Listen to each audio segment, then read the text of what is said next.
definitely be something that catches your eye. It's been getting quite busy.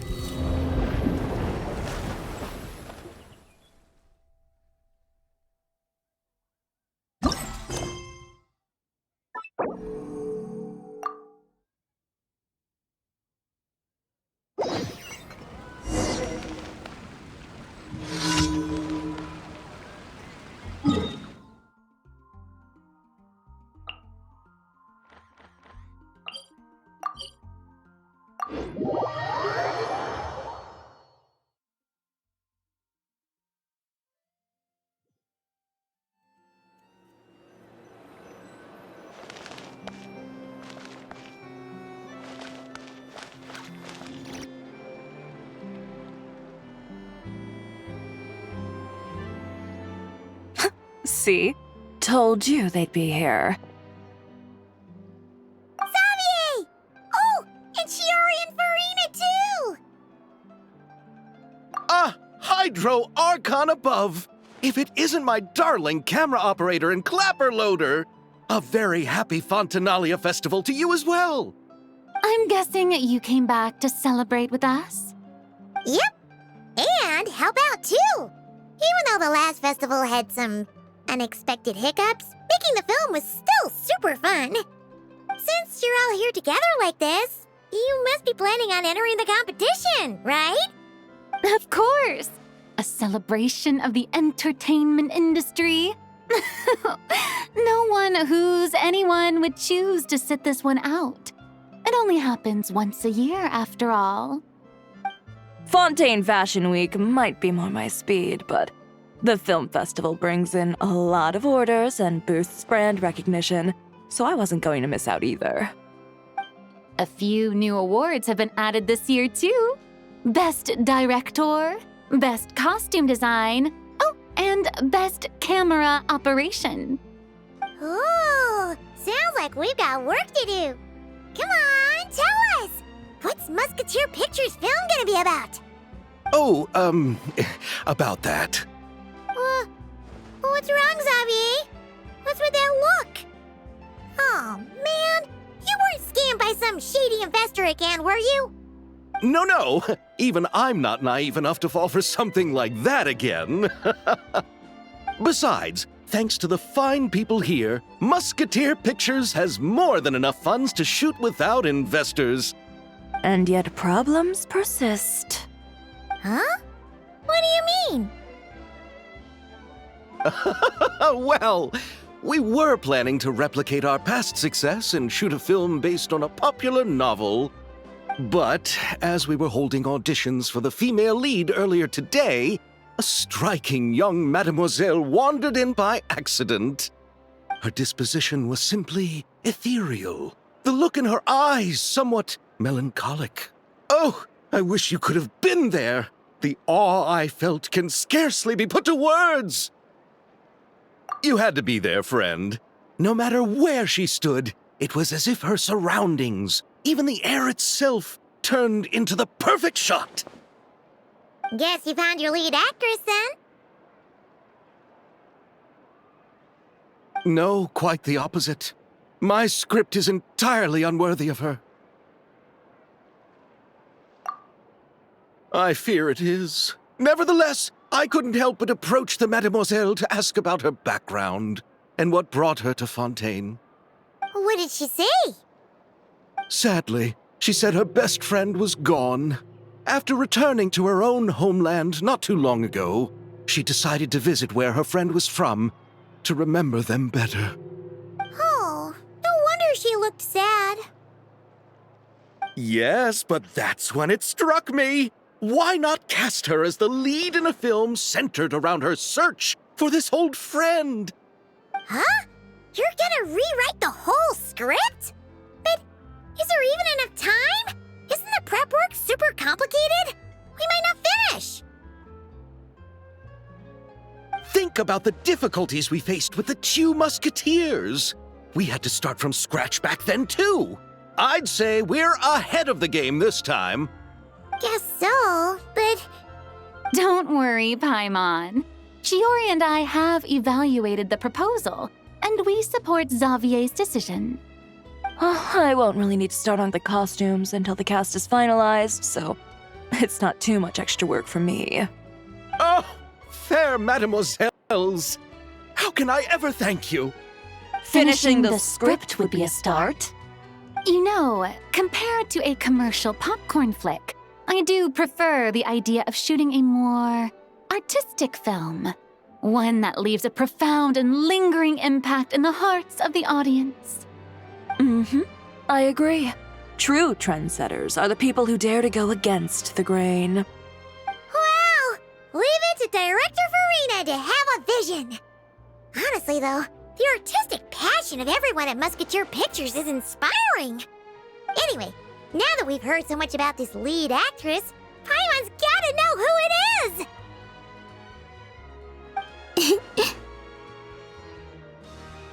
Ah! Columbina!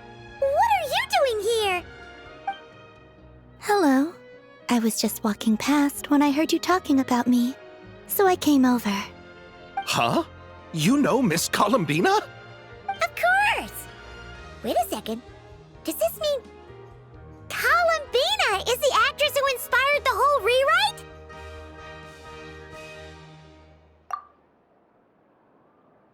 Yeah.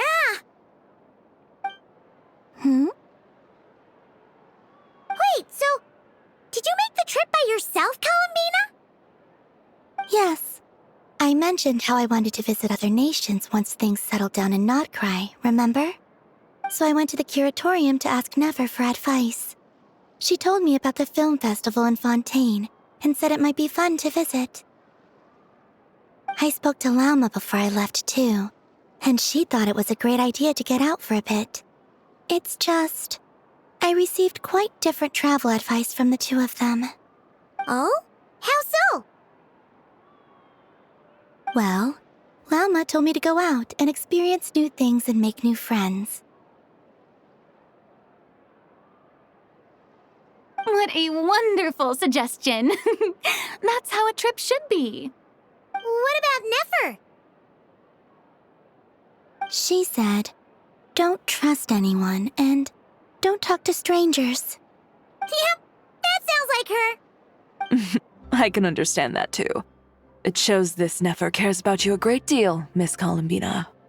Yes, so I plan on combining their advice. All I need to do is turn strangers into friends, and then I can talk to them. Huh. That kinda makes sense, but also not. Hey, Chiori. Oh, look who's back. Happy Fontinalia Festival, you two. Oh, looks like we have a superstar in our midst. How about an autograph, Big Shot? Haha, very funny.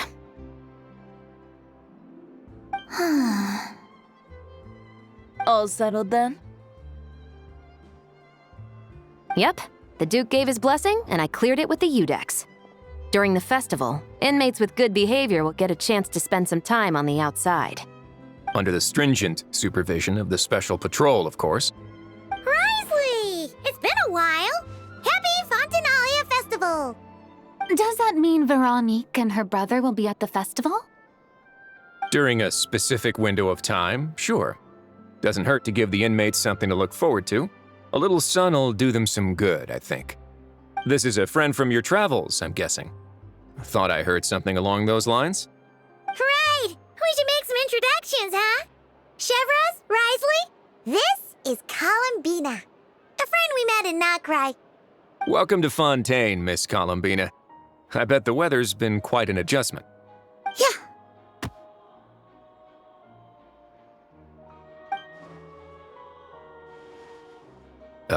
And not the good kind, I take it. No, I quite like it. It's a lot warmer than Notcry. Then what was the punch for? Oh, should I not have done that? The flowers that bloom here are so vibrant, and the people are so kind. I just wanted to become friends as fast as possible. Ah, so that was meant as a gesture of friendship. Is that right, Miss Columbina? Mm-hmm. Isn't that what friends do? Right. Might have been a bit premature in this instance, though. Your friend here is quite the character.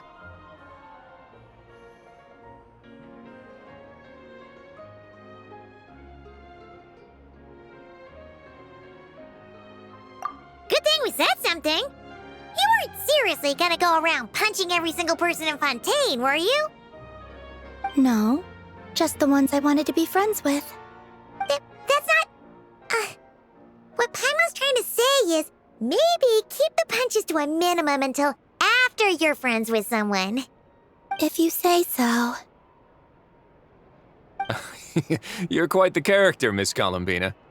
So, are we friends? Of course. Any friend of the Traveler is a friend of mine. Yeah. Oof.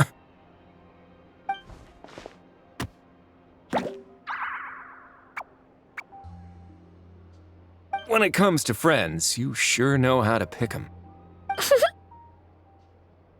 So Miss Columbina is the lead actress I've been hearing so much about. The whole thing about her aura is starting to make more sense. You gonna be part of the film this time too, Shivers? That was the plan. But now that Mr. Xavier has changed the direction, I don't think I'm in quite as many scenes. It's all for the best, though. A different crew asked me to help consult on some of their musket work. Oh, sounds like our trusty musketeer is as popular as ever. I'm just going where I'm needed. I'm more than willing to help with whatever this production needs as well. Ah, well, speaking of, would you happen to know if there are scenic locations around the court of Fontaine that other crews haven't booked? The festival's pretty popular this year, so there's not a lot left. You might just have to talk it over with the other productions and see if they'll let you squeeze in here and there. I see. Having trouble finding a filming location? Yes, we made a last-minute decision to go down a different route, so the indoor locations we reserved are no longer a good fit. And it looks like all of the best outdoor spots have been taken. You know, I might know a place. Good views, good atmosphere, and no production team has snatched it up. That sounds perfect! Where is it? You want me to reveal it just like that? Come on, let it be a surprise. As much as that sounds riveting, I think we should divide and conquer. You go do that, and Director Farina and I will take Miss Columbina around the city to discuss lighting and styling. Is that all right with you, Miss Columbina? Traveler?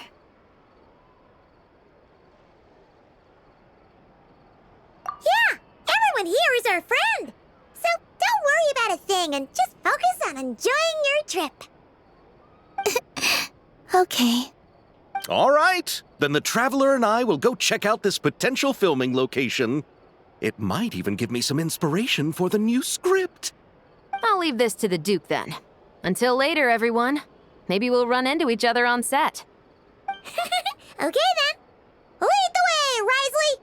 Paimon's not built for suspense. Let's get this show on the road. Who said anything about roads? Huh?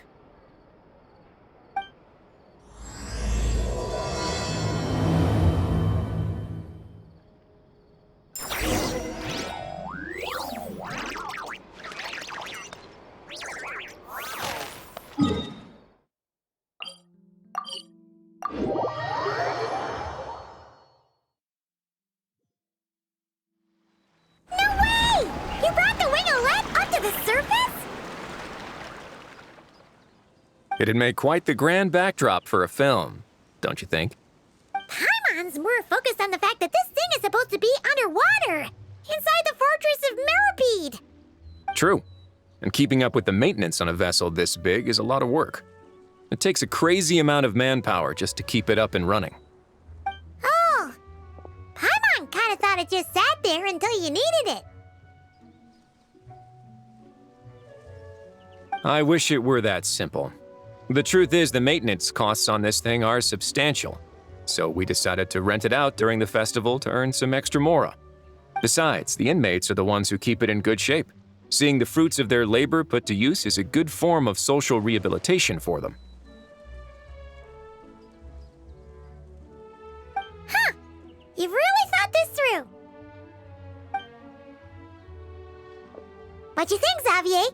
Is this a good place to shoot?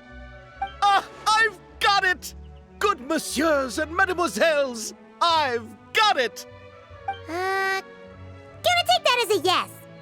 The beginning is the hardest part, and the opening of this film has been eluding me, but now I know just how it should start. Glad to hear it. Thanks for bringing us here, Risley. Don't thank me just yet. This isn't quite a done deal. Huh? Not a done deal as in someone already rented it out? You said no other production teams had snatched it up! This person isn't affiliated with a production team. The rental fee was high enough to scare off plenty of other film crews, but she didn't blink. Made quite the generous offer, and didn't even attempt to haggle. Do you know what she plans to use it for? I'd like to at least have a rough idea before going in to negotiate.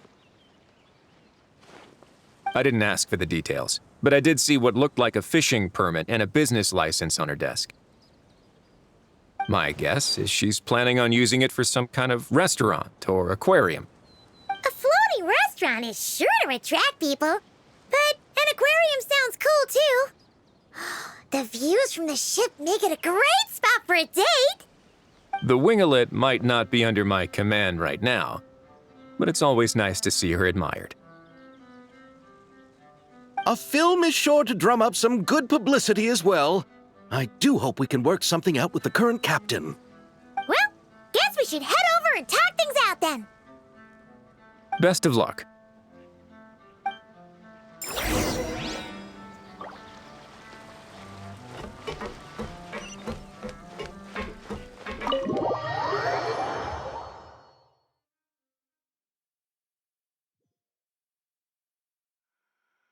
Wow! The winglet seems even bigger up close. The rooms are so spacious. Wonder who rented it out. Hello? Anyone there? Perhaps the captain had business to attend to elsewhere. But why rent such a massive boat just to have it sit here, without even leaving so much as a note? Let's try again. Anyone there? Hello? Seriously? Right now? What is it gonna take to get some decent sleep around here? Is a nap too much to ask for? Ugh. Sorry, the aquarium's closed for the... Huh?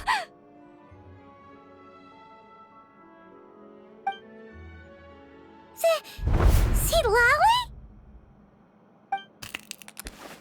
Traveler! Paimon! Hold on.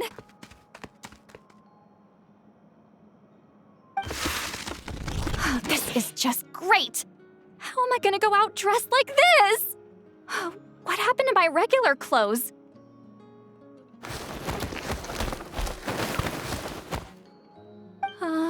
The wash! I put them in the wash after I drank too much and fell into the fountain. Oh, this can't be happening! Am I seriously gonna go out like this? Think we might have caught her at a bad time. See Lolly?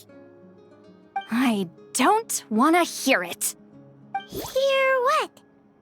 A single word about what I'm wearing. No comments, none. Is that clear? Oh, yep. Crystal. Huh? You think so? No, wait, I told you not to say anything! What was... Her thoughts. I heard her thoughts. How could I forget about that? Oh, this is so embarrassing. I seemed a little too pleased to get that compliment, didn't I? Wait, the mind reading went both ways. Does that mean the Traveler's hearing all this too? Oh, you clearly did! Ooh! Paimon's not following. Nothing. It's nothing. Let's just move on. Did you need something? You're not here alone, I see. Hello, I'm Xavier, a film director and producer from Fontaine. I meant to introduce myself sooner, I just didn't want to, interrupt. No wonder we ran into each other in Fontaine of all places. You must also be in town for the festival, then. That's right! We're helping Xavier with his film. In fact, we were hoping to shoot some scenes on this boat. You're the one who rented it out, right, Seed Lolly? Me? Rent a boat? I wish I had that kind of spare cash floating around. Not to mention the spare time. Don't get the wrong idea, though. I'm not here to sail off into the sunset and live out some cushy retirement life, okay? I'm not that old. Then why you dress like... how did you end up staying aboard the Winglet? Well, I heard one of my favorite light novels was getting turned into a film, so I came to Fontaine to catch the premiere. Originally, I booked a room near the Opera Epiclese, but I'm quite particular about where I sleep these days. I think it's an age thing. And that bed? Oh, I just couldn't sleep in it. I tried to find a different hotel, but with the festival, everything was completely booked. Just as I was worried I'd have to sleep under a bridge or something, I happened to spot a help wanted sign on the side of the road. Oh, so you're here to take care of the boat? No, I was hired to man the front desk. The pay is a bit low, but food and drinks are covered. And it includes room and board during the festival. Plus, the job is simple. So I thought I'd give it a shot. Wow! They actually thought you'd be a good fit, huh? What? You don't think I'm cut out for it? All I have to do is tell people the aquarium isn't open yet. Other than that, I'm free to do whatever I want. It's a pretty sweet gig. That's all? Yeah, I was also kinda shocked. But it's not a lie. Head downstairs and see for yourselves. There's nothing but empty tanks. Not a marine animal in sight. Did your boss mention anything about being open to film crews using this space?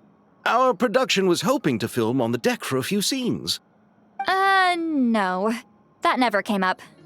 You could just ask her. Oh, she's around? What kind of person is she? We should know what we're heading into.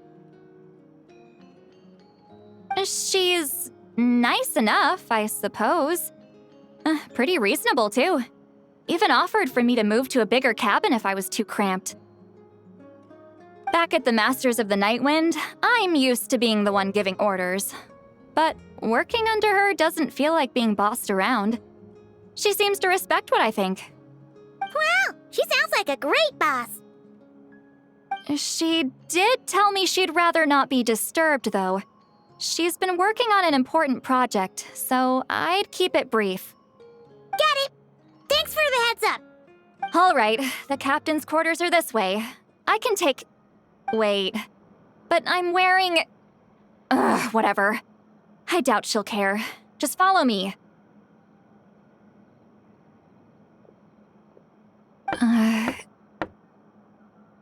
Miss Guillotin? These visitors were hoping to ask you about something.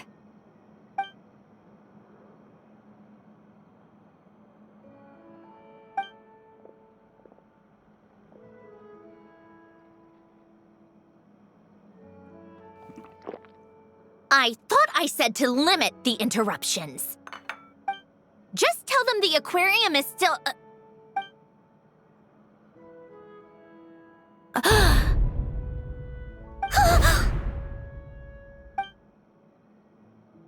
Sandrone, you're here?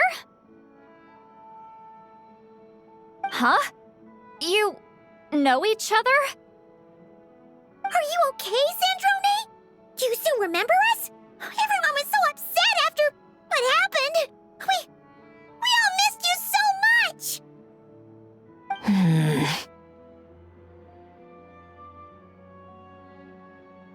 Miss Seat Lolly, why don't you escort this gentleman to the reception area for a cup of tea? I have something to discuss with these two in private. Ah, I see. Right this way, Mr. Xavier.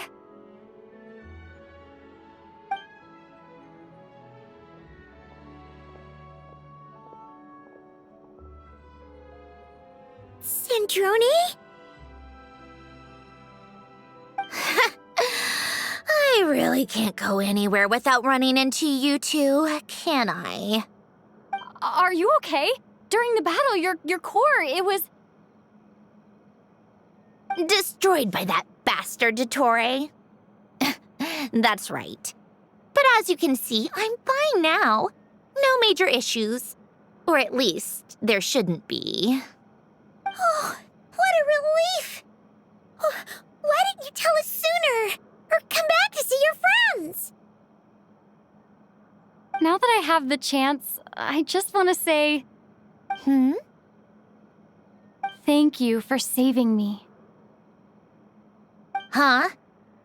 Don't get the wrong idea. I only saved you so we could complete that formula and defeat Dottore once and for all. Even if he did crawl back from the grave to make us all miserable again. That doesn't matter. You're still a hero. All right. But it wasn't just me. All I did was lend my brilliant mind to the cause and take care of one part of the plan. Although, I'm not denying it would have fallen apart without me. You got that right. You're amazing. But how did you go from a, From a lifeless pile of scrap to looking like this? Well, my mom was trying to put it a bit more gently, but yeah. Where do I even start?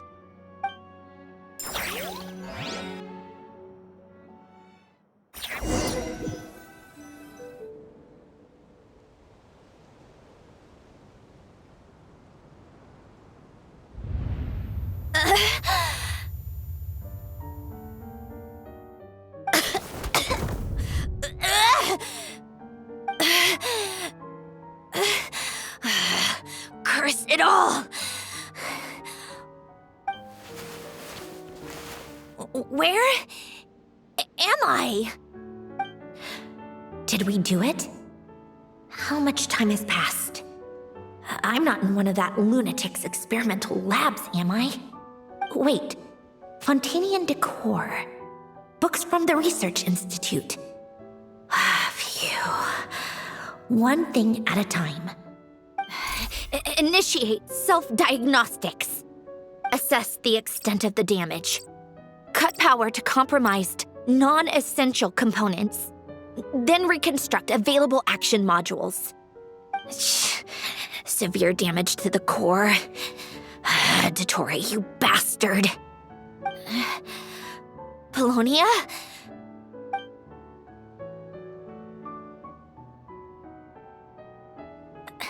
Polonia, wake up! Activate!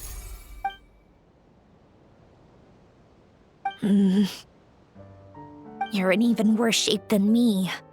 Internal gears and energy circuits are barely intact. Extreme damage to the core, just like me. Rebooting is off the table. Even if I could repair the damage, I don't know if... You used up all your critical energy in those final moments, didn't you? To protect the core of that guy in the hat, and the numerological array. Wait, the array. Yes!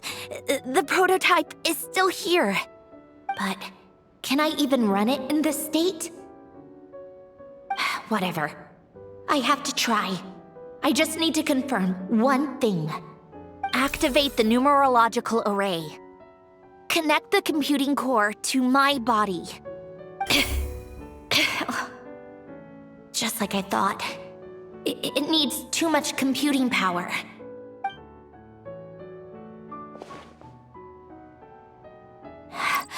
Cut off power supply to all functions except the thinking module. Please. I just need to ask one question.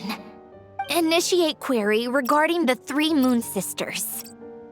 How many living moon goddesses are there in possession of the Trilunar Authority? 1. It worked. You did it, Columbina. You made it back. But how did I survive? The self-diagnostics showed damage severe enough to shut me down for good. What triggered the reboot? A built-in message? Only visible after a core reboot. The final gift. Alen! Were you the one who gave me the second chance? But why now? What activated it? What is that? A vision? Wait, no. It's a stellar linchpin?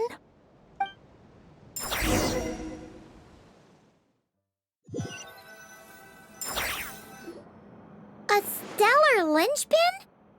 What's that? You can think of it as a rare kind of vision. As for what causes one to manifest, well, that's still unknown. But in Snezhnaya, or in Afatui's research at least, it's believed to have some connection to the third descender. The third descender? We knew his remains were used to create the Gnosis, but this is the first we're hearing about a stellar linchpin. You knew about the remains? Right, of course. Look who I'm talking to. Yes, the heavenly principles used the remains of the third descender to create the 7 Gnosis as a means to consolidate the Archon system. Visions result from that same system, so extrapolating from there, it's clear that the manifestation of a vision is also, to some extent, related to the third descender. Still following? For those that wield them, visions serve as a means to channel elemental power. The same is true of stellar linchpins. The difference is that, when wielding elemental energy, stellar linchpin users often exhibit a unique kind of power that seems to come from beyond to that. It's believed that, when a stellar linchpin manifests, impurities from the remains of the third descender get fixed in place. Hence, the name. That's also believed to be the source of the strange power I just mentioned. We've heard that visions can appear when someone has a really strong wish or desire. Stellar linchpins sound kind of similar, so does that mean... Huh? Oh, don't look at me like that. I've never had any grand wishes or aspirations. Just a list of things that drive me up the wall. So if you're asking why this thing appeared, I have no clue.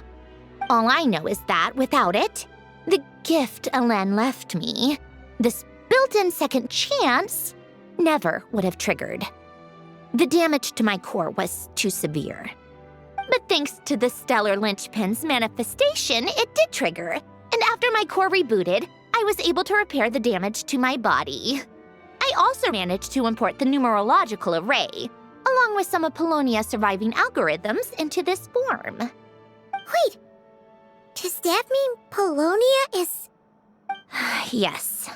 Unfortunately, Polonia is... beyond repair. Oh, we're so sorry to hear that. But you also mentioned something about a final gift? Yes. Alen often spoke to me about wishes and desires when he was alive. I suppose he thought there might come a day when I wished for something, and was willing to sacrifice my own life to fulfill it. So he left me a chance to start over.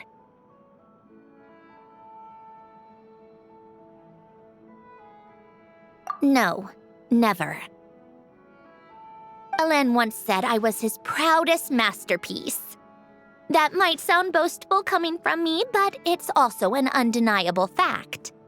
After Alen died, I started studying how Polonia and I worked. Polonia is essentially a computational machine, so it wasn't difficult to figure out the mechanical principles there.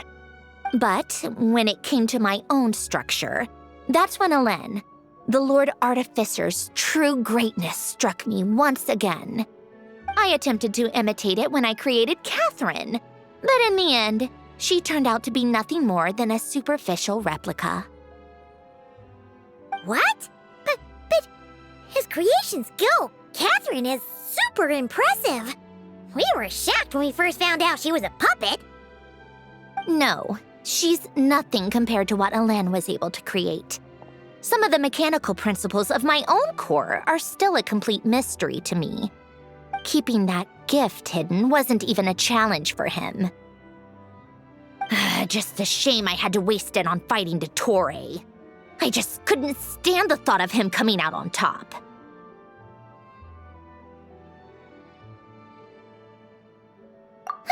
If you put it that way, the world owes me a whole lot then, doesn't it? Wait, but all this still doesn't explain what you're doing here. Risley said you rented the ship and even had some kind of fishing permit? That's because I'm trying to go back to the place Alen and I lived when he was alive. My former home, I suppose you could say. The second chance wasn't the only part of the gift. According to the message, Alen left me a few other things that are stored in the house we shared together.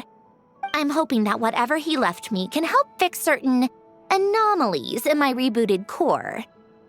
And help me understand why I received a stellar linchpin in the first place. Okay, so go back then. What does that have to do with fishing? And to think I'm talking to the saviors of Fontaine. Did you forget that the water levels have been rising for centuries? I can't just go back to the place I used to live because now it's underwater. Oh, right. With the rising water levels and changes in terrain, it's not just a matter of finding where it is, but also clearing away any sediment or debris. But Fontaine law prohibits unauthorized individuals and organizations from excavating underwater ruins. A Melazine caught me the minute I even made an attempt. Why not apply for authorization then? And face the endless slog of Fontainian bureaucracy. No thanks. Besides, I'm a Fatui harbinger.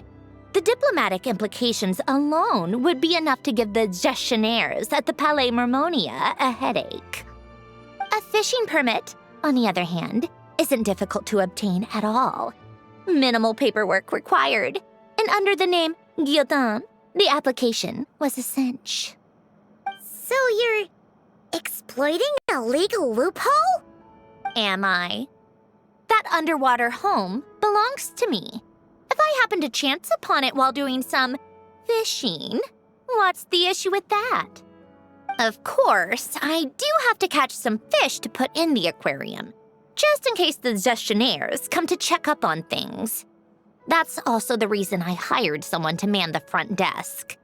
Huh? But isn't that kind of a waste? He went to all the trouble of getting a business license and rented out this giant ship. Just for show? If you want to run an aquarium that bad, be my guest. Use the facilities however you want.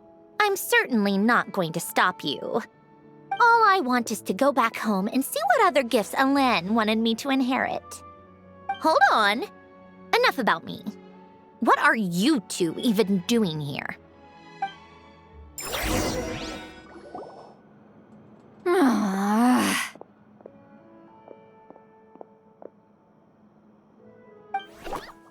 Seriously?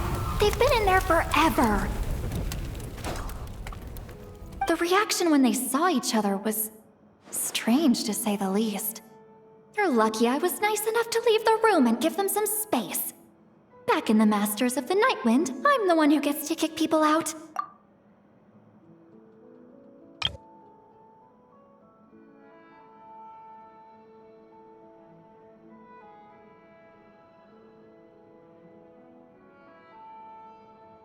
I just want to know what they're talking about.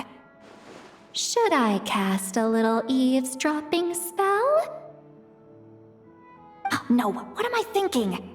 I'm Granny Eastley, the great shaman of the Masters of the Nightwind. I can't do something like that. This is just ridiculous. Making me wait out here for so long? Where's their respect for their elders? Oh, here they are.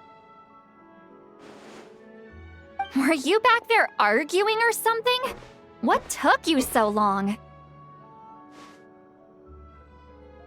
The two of you are already acquainted with Miss Guillotin, then? Oh, yep. But don't worry, we got everything sorted. Sandrone agreed to let us shoot on the ship, but it has to be when she's not here. When she's not here? That's right. You'll excuse me if I didn't exactly ask for this little reunion.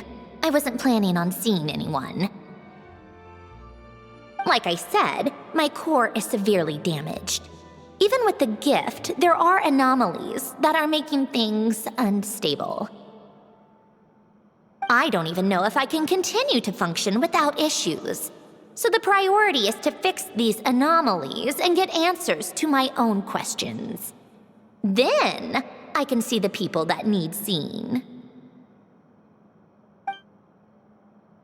Anyway, just let Sandrone know when you plan to film Xavier, and she'll, steer clear. I do hope I'm not causing Miss Guillotin too much trouble. No! She just wants to keep a low profile for her own, complicated reasons. She doesn't want anyone else to know she's here. Understood. I'll be sure to keep that in mind. Oh, and see Lale? Huh?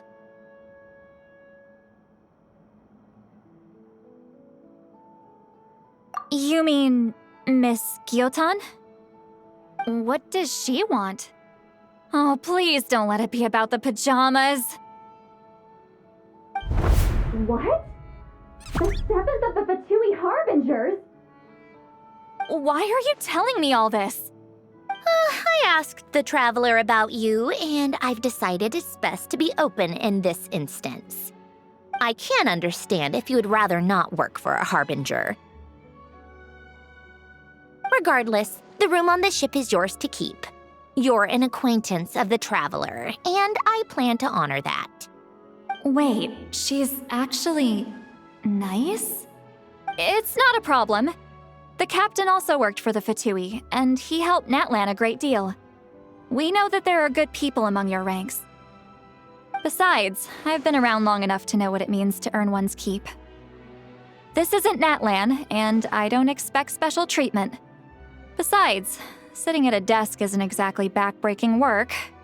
I appreciate that perspective, great shaman. Seat Lolly. Just call me Seat Lolly. That title makes me sound so... old. Well, Seat Lolly, the Traveler and I are looking for something, so we'll be heading underwater together soon. I'll leave the ship in your care while we're gone. Together? How often?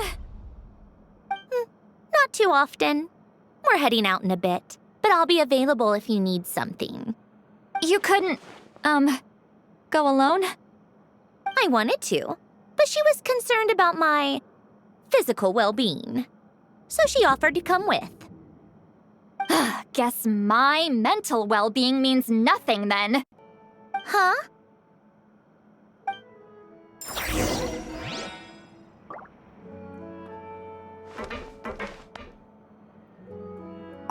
Just be quick about the whole thing, okay?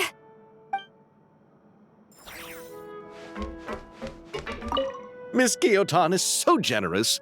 We talked it over, and she agreed to let our crew come over and do some test shots while you two are out.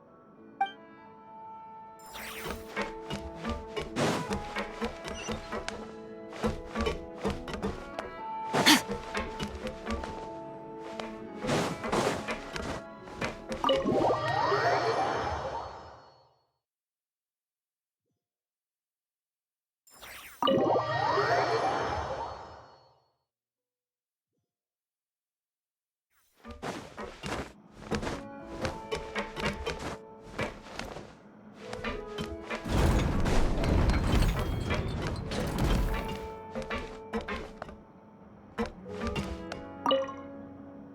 right. Our first stop is the Beryl region. After Alain left the Fontaine Research Institute, he lived in seclusion somewhere around there.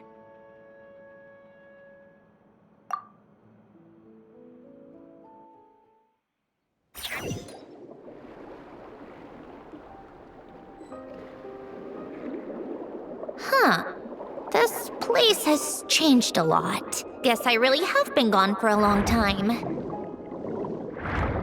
Let's look around and see what we can learn. Oh, and don't forget to catch a few to take back. We need to keep up appearances, remember?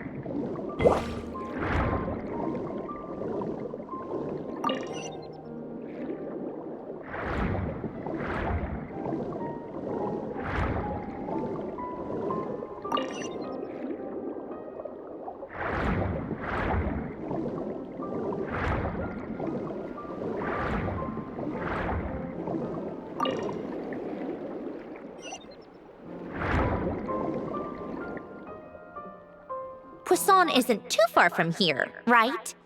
It's all a bit nostalgic, I guess. Back when I lived here, all this was still above water.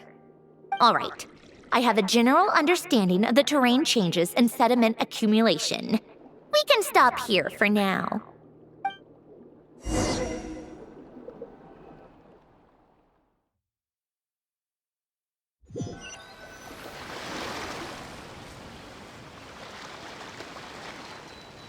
That went smoother than expected. I appreciate the help. No problem. You doing okay though, Syndrone? Seeing your home look nothing like you remember, that can't be easy. I'm fine. Times change. People change. That's the one thing you can actually count on. I made peace with that a long time ago. You should head back and put them in the aquarium tanks. We finished ahead of schedule, so your crew is probably still on the ship. I'll follow in a bit. Right. Xavier said he was gonna test out a couple of shots.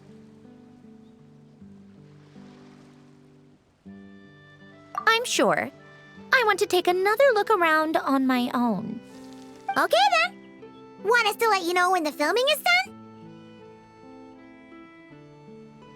No need. Columbina relies on Kuvaki to perceive her surroundings. In Nodcry, her senses are heightened because Kuvaki is everywhere. But here, as long as she doesn't activate her abilities, her range of perception should be equivalent to an average person's line of sight.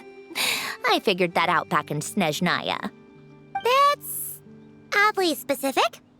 I have hiding from her down to a science. So, what? Things might be a bit different now that she's merged with the Moon Sisters, but I doubt there's been a drastic change. The point is, you two can head back. Don't worry about me. Okay, if you say so. Come find us on the ship if you need anything.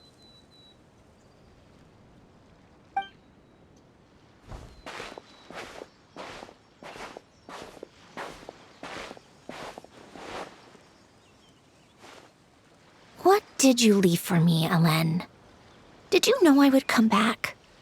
Or did you make it so I would have to?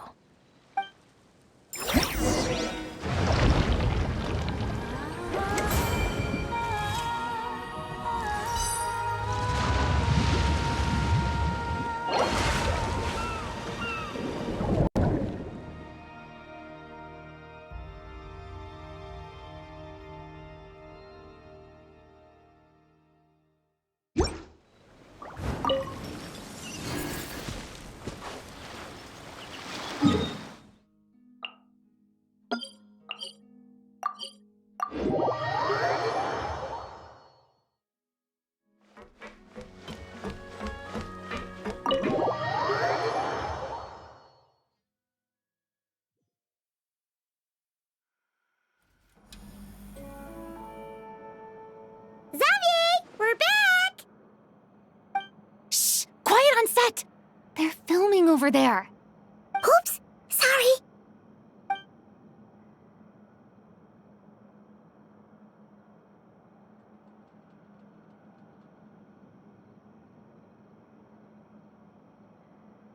What's your take, Detective?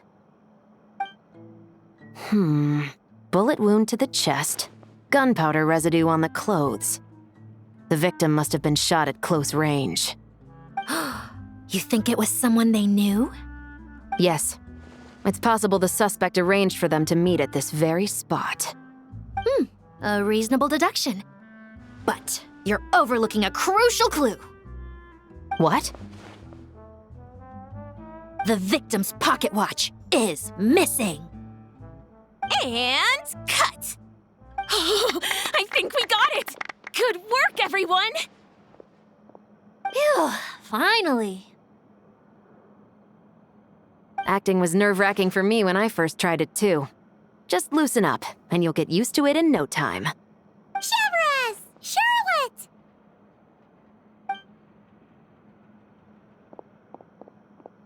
Oh, hello there, you two. You're filming here too?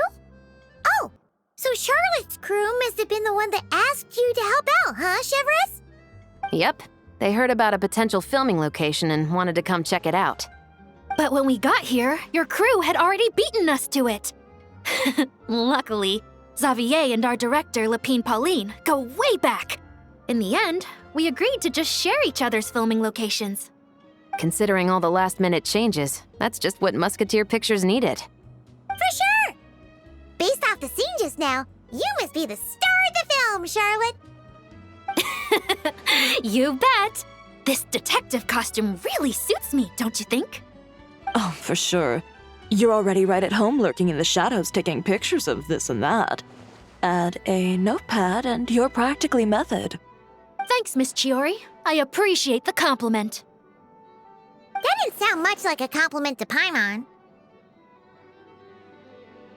So this is a film set? It looks like a very happy place. This must all be quite new to you, Miss Columbina. Yes. I watched a few films with a friend once, but she thought there was no point if I wouldn't open my eyes. So she stopped inviting me. Looks like I missed out on a lot. True, but being an actor seems like a tough job. Huh? Most people would swap lives with an actor in a heartbeat. The lifestyle is so glamorous, and the pay is more than generous. But they have to act out lives that aren't their own, with the whole world watching on in judgment. If they don't do it justice, it must feel like they're letting people down. That's exactly how it feels. This young lady has quite the unique perspective. Well, that's true. But these actors are here because they want to be and they think it's fun. Most of them, at least. Not to mention, the film we're shooting is based entirely on you, Miss Columbina. You just need to be true to yourself. I don't have to pretend to be someone I'm not? Not at all. Authenticity is what we're after. For example, this first scene opens with you on the boat, sailing to your friend's homeland. You just need to think about that moment in the story and picture how you would feel. Oh, okay. We're all here? Wonderful! Let's head to the deck and get shooting. Oh, and this is for you, dear Paimon, your clapperboard. Whoa! Is this the same one Paimon used for the Two Musketeers? The very same. I saved it just for you. Thanks, Xavier! Feels like being reunited with an old friend. Of course! That said, I have a different job in mind for you this time, Traveler. Our film is focusing on a single protagonist, so conveying the subtle changes in her state of mind is of the utmost importance. In addition to the actor's own performance, Another way we can convey that is through lighting. Huh? But there's already a lighting specialist, isn't there? Yes, but it's clear the Traveler and Miss Columbina share a deep bond. You might have a better chance of understanding her frame of mind in certain scenes. Oh, that makes sense. So, what do you say? Willing to take on the role of lighting specialist? Then we'll combine them! You can be the chief lighting and camera specialist! Ha ha! It's settled! I leave the job of translating our leading lady's inner thoughts in your capable hands.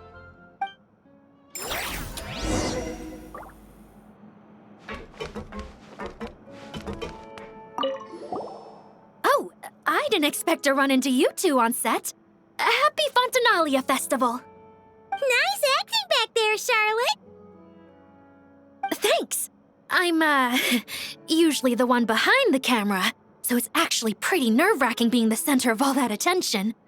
But I've known Miss Lapine Pauline for quite some time, so we work really well together. Miss Lapine Pauline prefers to assign roles based on our own personalities. She'll even adjust the script to make it a better fit. The scene from earlier was just me and Chevraz, but Navia and Emily are also going to be taking part. Ooh, that's quite the lineup. Your film's leading lady also seems like quite the score. Just on first impressions alone, it's clear she's someone special. Guess we'll just have to wait and see who wins Best Picture and gets to go home with the Farina Award.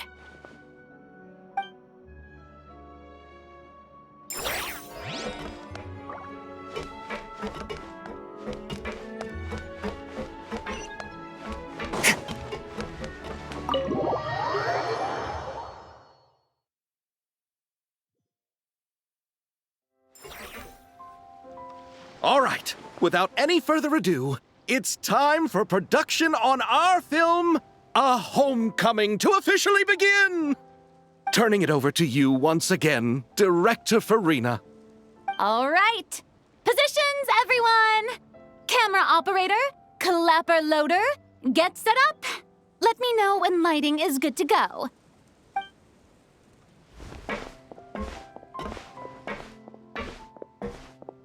All you need to worry about, Miss Columbina, is hitting your mark. Other than that, just focus on immersing yourself in the emotions of the moment. Okay. Good. Lighting, are we ready?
Ready.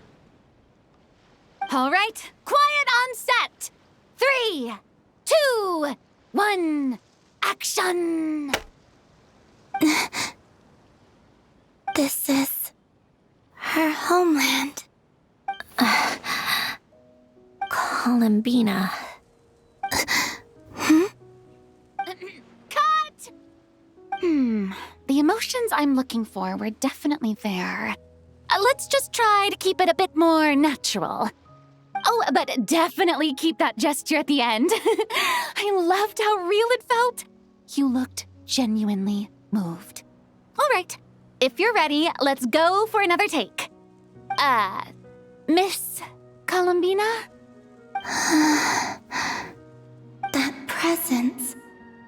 It kind of felt like... Sandrone?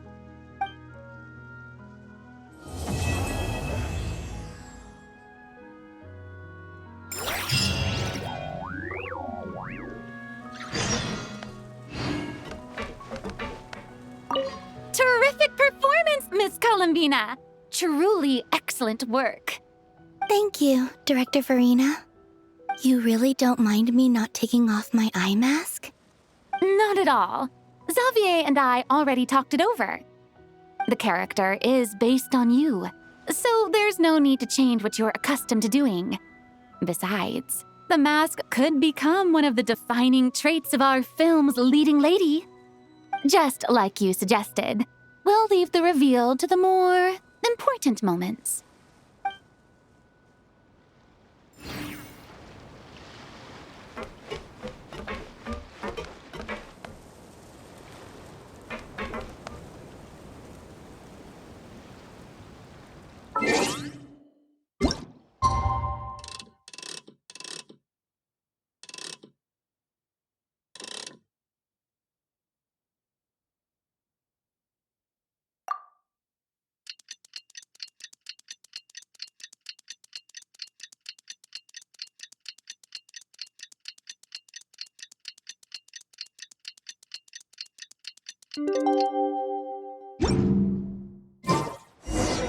Sandrone said that if everything goes smoothly, we should be able to pinpoint the exact location of her home today.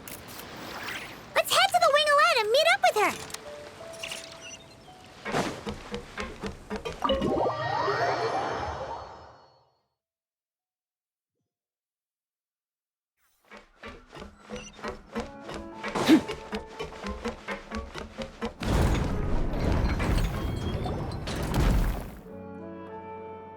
You're here. We should get going then. Xavier and the others should be filming soon. How's it going? Have you managed to figure out the location of your home yet? I've narrowed down a few potential locations. We just need to take a sample from each one. Once the equipment analyzes them, we should know the exact location and where to find the entrance. Great! We should get started then.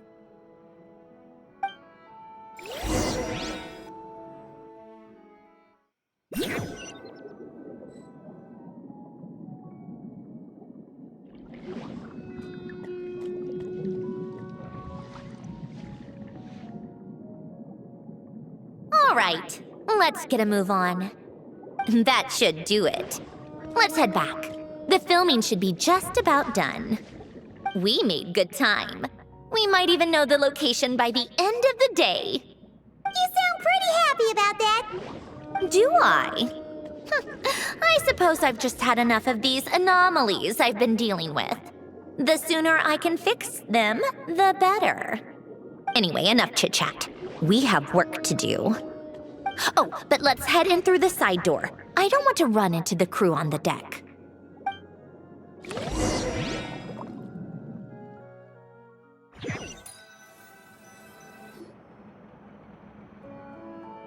All right, now we just need to wait for the results. Since we have some time to kill, I suppose I might as well see how this aquarium of yours is coming along. You seemed quite enthusiastic about it, after all. It's really coming together!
Oh, kind of impressive, actually. These must be the ones we caught the first time we went underwater. Like it? It's fine, I guess. Nothing special. Come on! It sounded like you really liked it just now! You're that proud of it?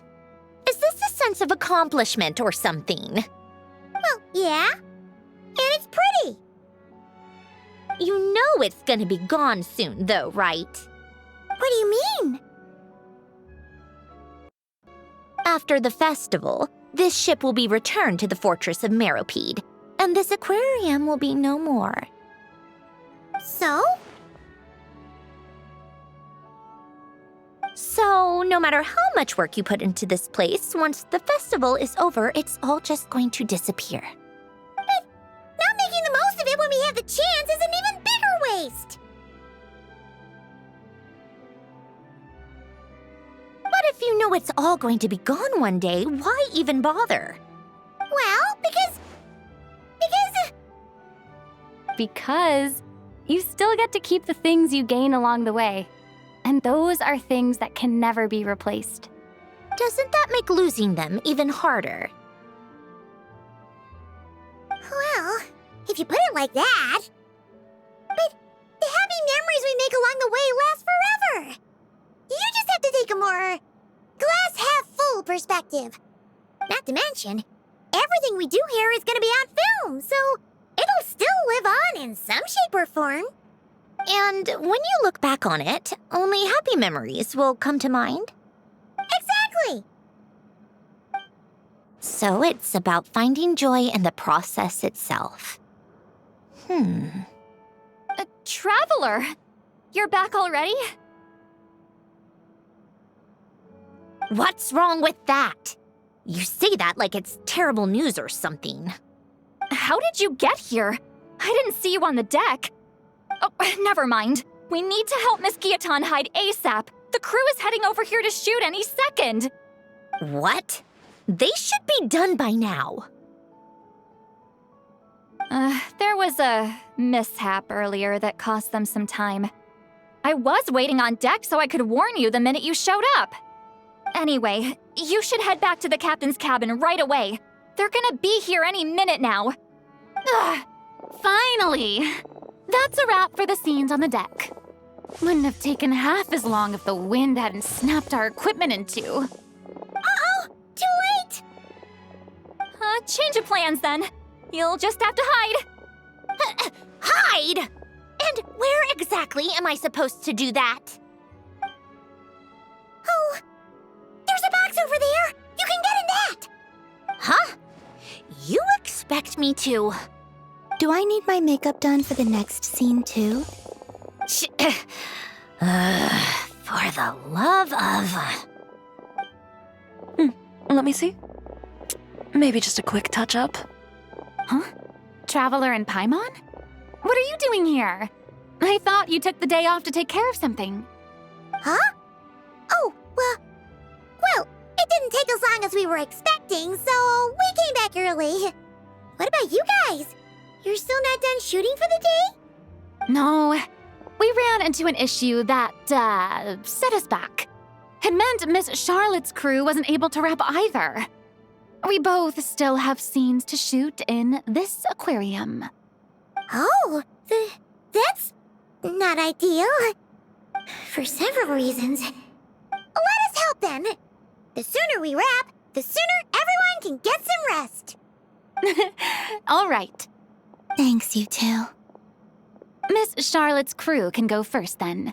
If I'm not mistaken, you still have a night shoot later. Thanks, Director Farina! Of course! course. Fellow artists should help each other out where we can. Agreed. Well then, camera, lights, get set up. Actors, give your lines a quick once-over. Let's try to get this in one take.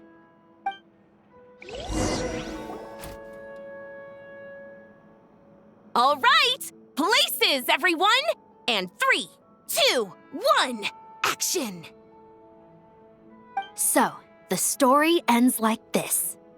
But when Duke Saint Germanus departed, he clearly said that everything was beyond redemption. Huh? That sounds familiar. Wait, it's from that novel I came across while researching the numerological array. He's only a genius when it comes to mechanics, and everything else, he's just an ordinary person. Huh? What was that noise? Whatever, I'll just fix it in post. Miss Jacoba, please don't speak as if I were the accomplice. Not so hard. This box isn't sturdy enough for that. This is why I keep saying, don't put too much trust in Clockwork Mecha. Unlike humans, machines don't have a heart. A heart? That's right. It's what's on the inside. It's also referred to as someone's soul, or likened to free will. You can think of it as a person's core, what makes them unique. In general, though, people don't believe machines are capable of having a soul. You said my emotion module was faultless. It is, but that's not quite the same thing. Do you think I have one then? A heart? I don't think so. I know so. The question is, do you recognize it within yourself? That's where you're wrong. I can't believe this. Forcing me to hide in a box and listen to this drivel. Me. In the end, clocks tick through tranquil years. Fish swim in crystalline springs. No matter how grand a dream is, it will fade away like this. Forlorn, wordless, silent. And cut. That was a long one. What did you think? If she makes them do another take, I'm going to flip a lid. And not just the one to this box. Well, there were some weird audio things going on, but acting-wise, it was great. It's a keeper. Perfect. That means I can get out of this box. It's our turn. Camera operator, set up for the next scene.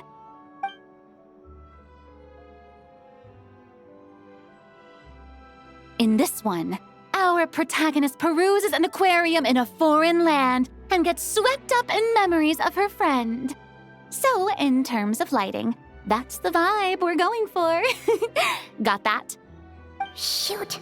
Paimon thought there'd be a break and Centroni could slip away. What are we gonna do now?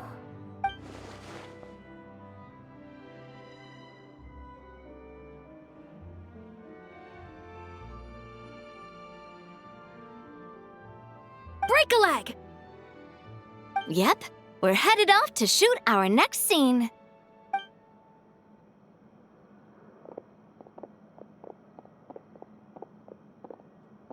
All right, quiet on set. We're about to start rolling. Ready, Miss Columbina?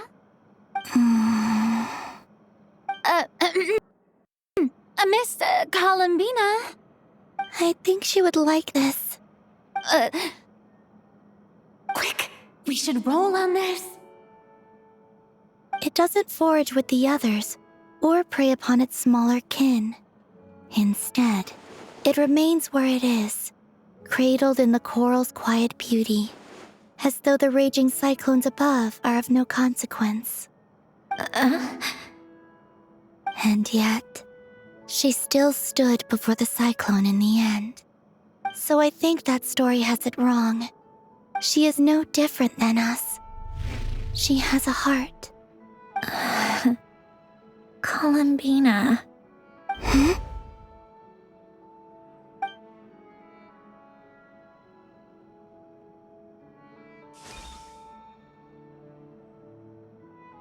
Uh-oh, is she onto us?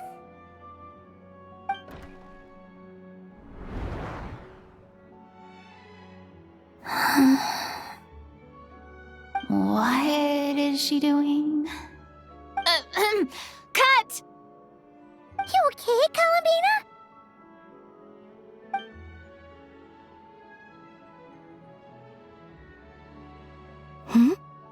Oh, yes. I just thought... Why don't we take a short break? It's been a long day of shooting so far. That last take was beautifully organic, though. We can use it as is. No need to go again. Thanks, Director Farina. But I'm fine to continue. You're sure? In that case, let's shoot some quick B-roll. Then we can move to our next outdoor scene.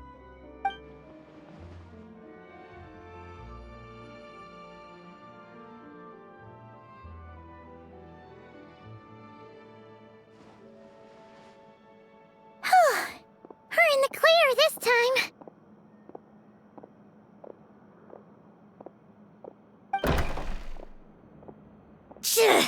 Ugh! Absolutely suffocating. You okay, Sandrone? Right as rain. Come on, let's go check the test results. It's time for me to go home.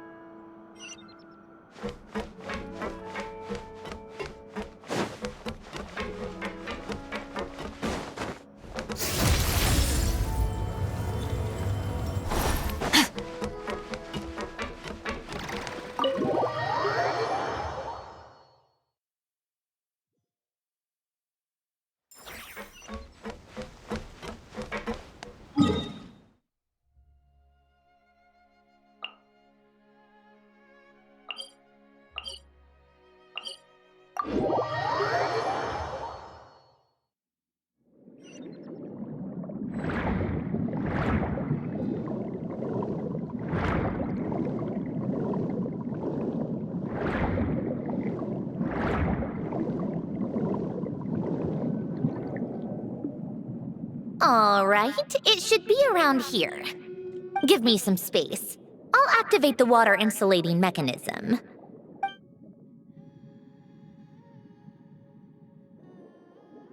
The what? Alain, much like Renee, had long predicted that the water levels in Fontaine would rise. Thanks to his expertise in mechanics, he was able to implement a few simple measures to protect our home from flooding. I told him there was no need, that I would just move when the water rose too high. But it would seem he knew a day like this would come.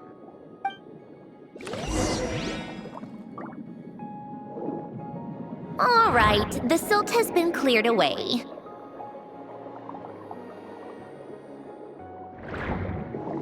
Go activate the mechanism for the first sluice gate.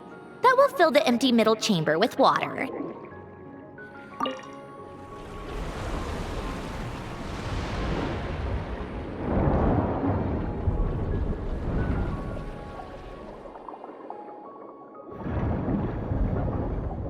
All right, now turn on the drainage mechanism in front of the second sluice gate, and this chamber will become empty once again.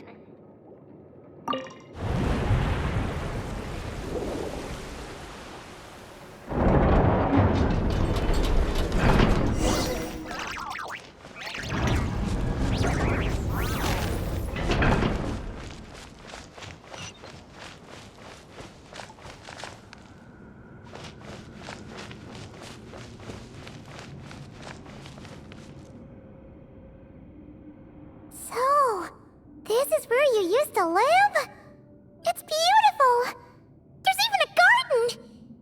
Back when I lived here, it was my job to tend to the potted plants and flower beds. Still growing strong even after all this time. Who would have thought? If the weather was nice, I would take Alen out in his wheelchair and we would go for a walk. Before long, we started bringing Polonia along too. Come to think of it, I was the only one who could get around easily back then. Polonia always got stuck at some point, and it was up to me to launch a rescue mission. Happy? I suppose they were. Uneventful, but pleasant. Repetitive, but peaceful. It was like living in a world where time didn't exist. Of course, that was all just an illusion. Death still awaits all of us at the end. Oh. All right, enough standing around. Let's head inside.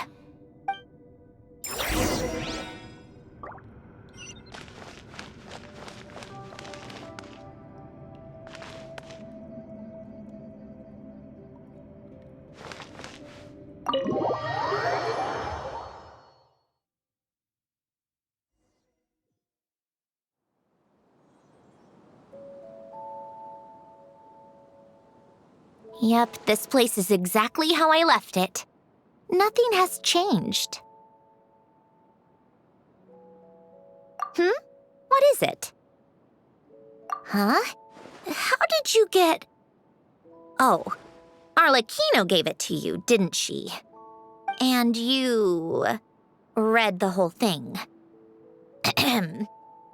Just so you know, a lot of that was written a long time ago. At that very desk, to be exact. Anyway, since you've already read it, you should just hold on to it. I can always start a new one. Well, feel free to look around.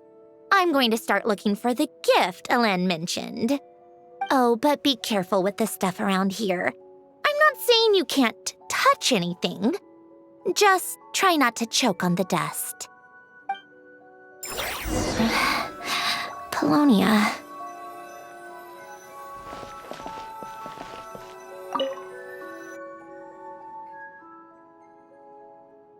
Oh, these are some of Alen's drafts from his later years. Just casual doodles, really. And these are just some unimportant letters. I couldn't be bothered to sort through them before I left.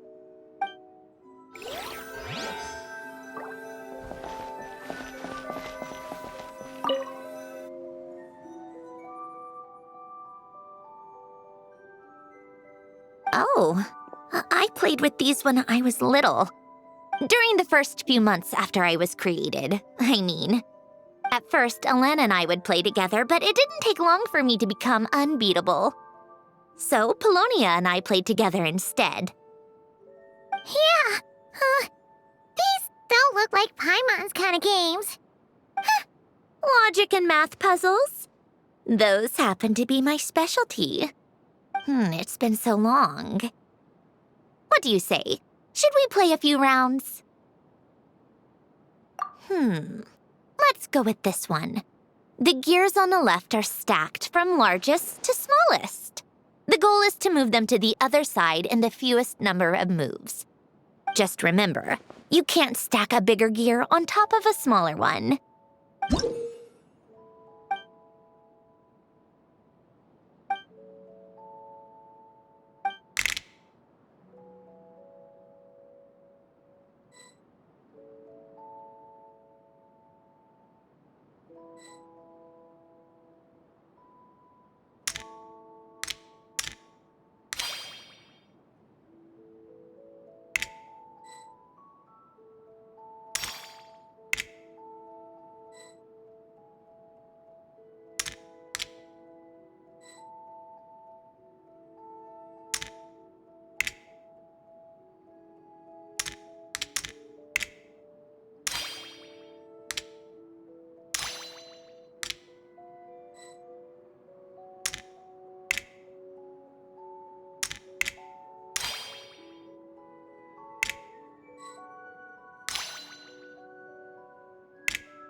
like it took you a few extra moves.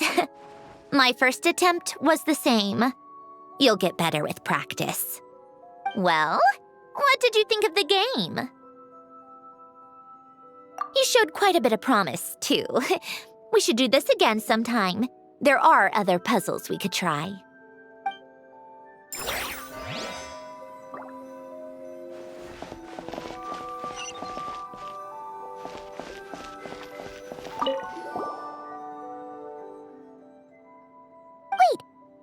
The people in this picture look kind of familiar. Oh, this was taken when Hélène and Renee were both still at the Fontaine Research Institute. Before their falling out. In his later years, Hélène would often sit by the fireplace and stare at this picture, wearing an expression somewhere between guilt and longing.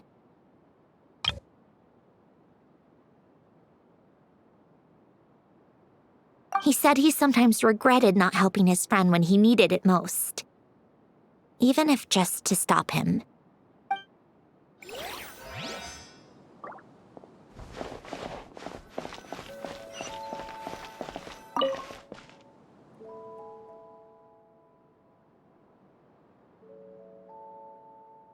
This was Hélène's workbench.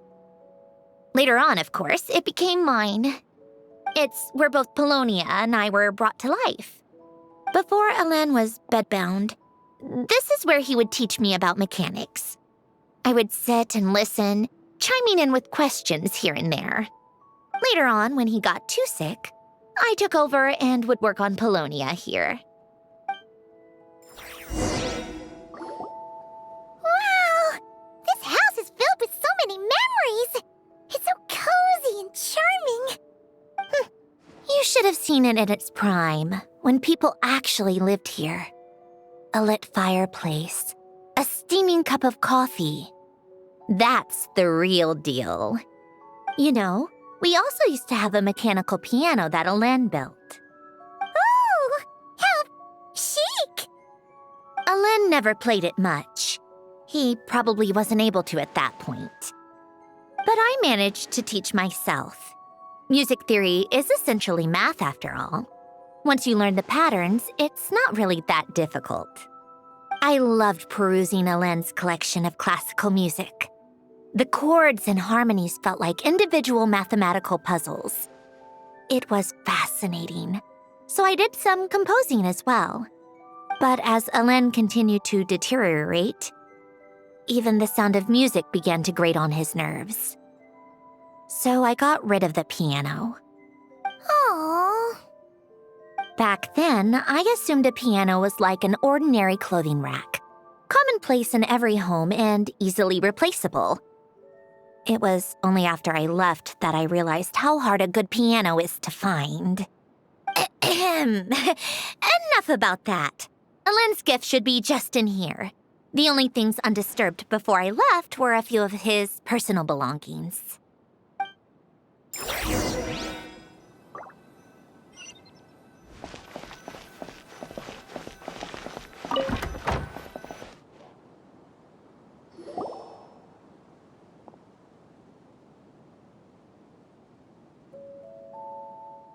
Wait, there's a hidden compartment at the back of this box. Looks like it's locked with some kind of gear mechanism. Knowing you, Hélène, I'm guessing it goes like this, then like this. Got it. Am I a genius or what? Let's see here. A box? Well, you gonna open it?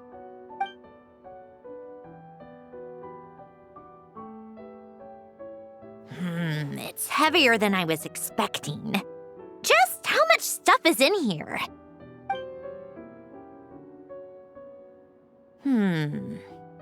A letter? And a bunch of junk underneath it. None of it seems that important. Wait a second. This should be it. A cube? It's a multidimensional algorithmic core. Hélène would use it to store information. only Polonia and I have access. All right, I'll start looking into the core and the letter. Feel free to go through the rest of the stuff and see if there's anything useful.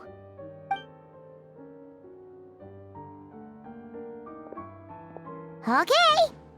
Hold on. There's another picture in here. This one has writing on the back. A snapshot of you playing among the plants shortly after you were born. You seem to like these flowers a lot. May you grow and flourish just as they do.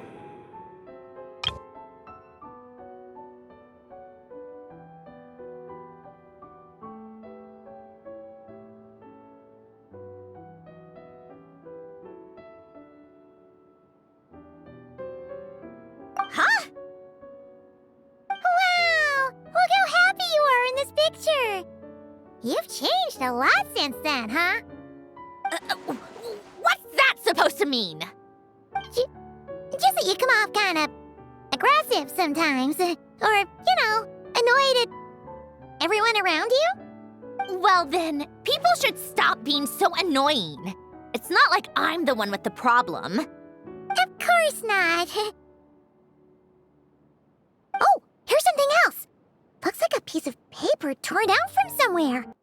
Today, I solved another math puzzle and made a breakthrough on a construction problem the Institute has been stuck on for years. Am I a genius or what? No, wait, that's From now on, I should have people address me as Her Highness the Clockwork Princess, unraveler of all reason. Nope. No more of that. I thought I tore this page out. You wrote this?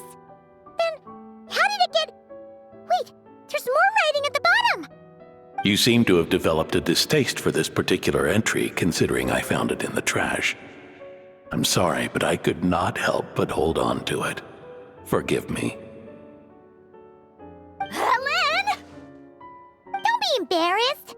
Everyone goes through a phase like that. Nonsense! I wasn't even the one who wrote that! It must have been Polonia. That's enough! I told you it was Polonia. You know what? We're done with this. No more rifling around in the box. Just put it down and let me read the letter. To my little clockwork princess.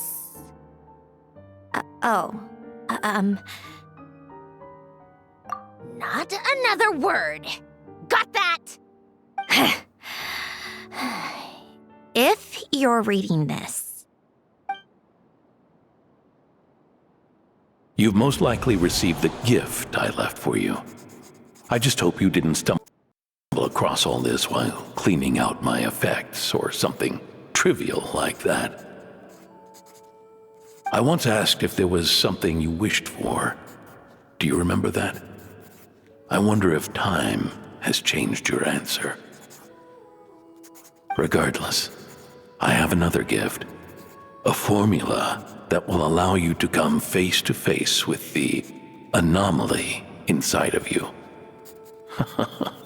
If you even still call her that. Why this gift? To understand that, allow me to wax poetic on the soul once again.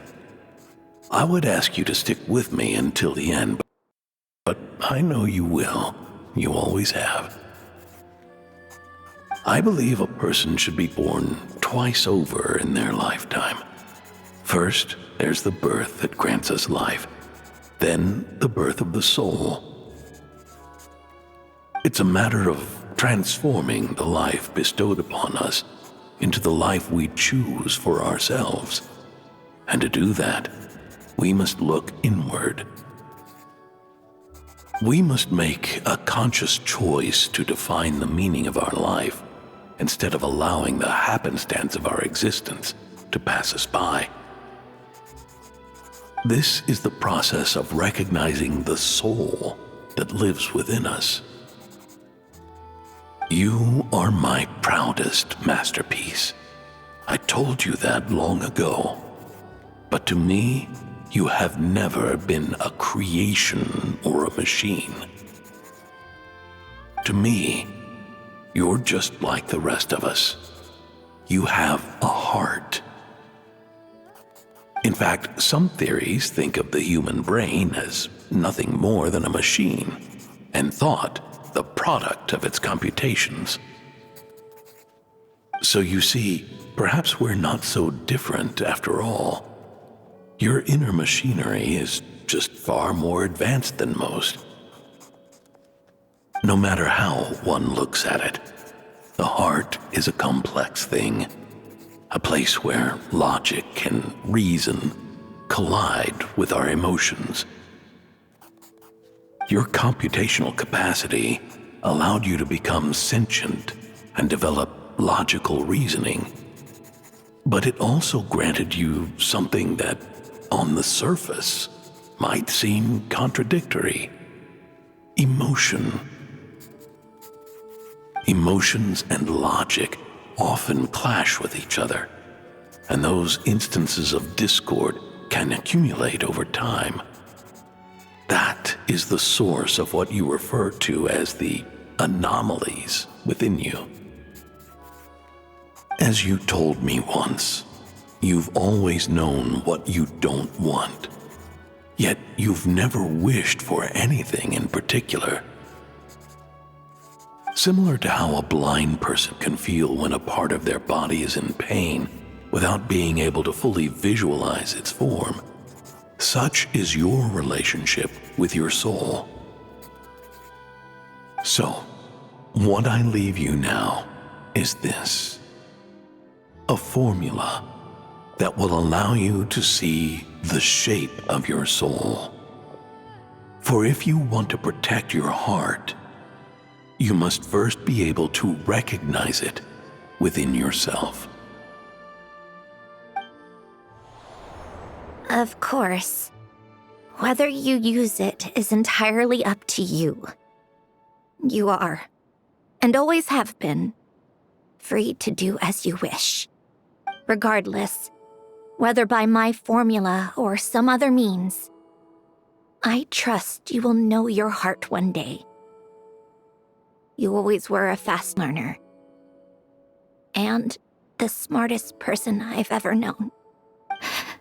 Ellen. Oh.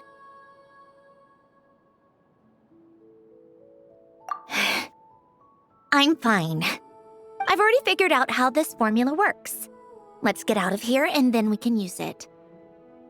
You made up your mind already? You're gonna do it? Why wouldn't I? Resolving the anomalies within my core is the reason I came here in the first place. No, I can do this on my own. But, do you want to watch? What do you mean? I already know what anomaly I need to resolve. Like Alen said, she's an amalgamation of all the times my logic algorithms have clashed with my emotions.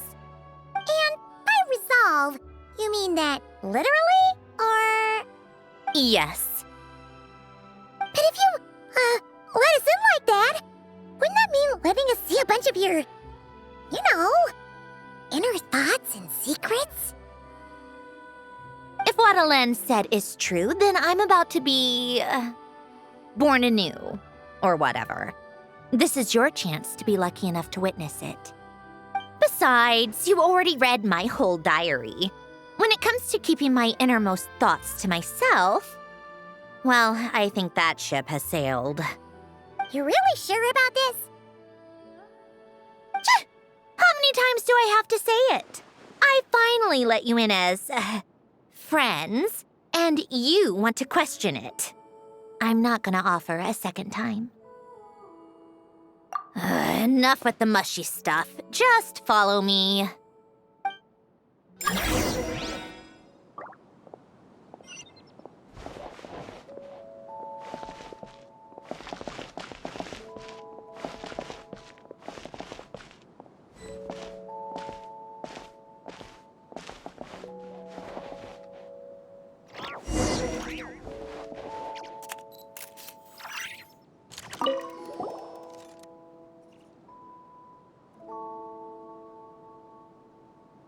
All right. With the numerological array, I can construct a simple formula that will allow you to experience what I see and hear in real time. Oh, just like St. Lolly's scent-sharing technique. Been there, done that. Sounds like that shaman has some tricks up her sleeve. The arcane and the mathematical are both fundamental laws of this world. Being able to achieve a similar result through both isn't surprising. Anyway, let's get this show on the road. But no comments from the peanut gallery, okay? I know I offered, but I still don't want any interruptions.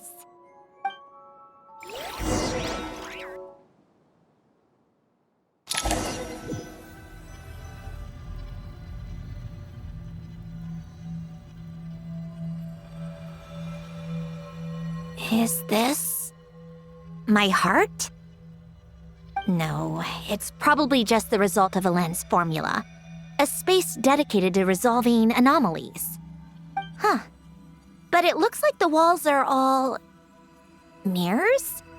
You made it. About time. Is that me? From the past? You just spoke of anomalies. Well, here I am. What happens when emotion contradicts reason? Shall we sit down and talk?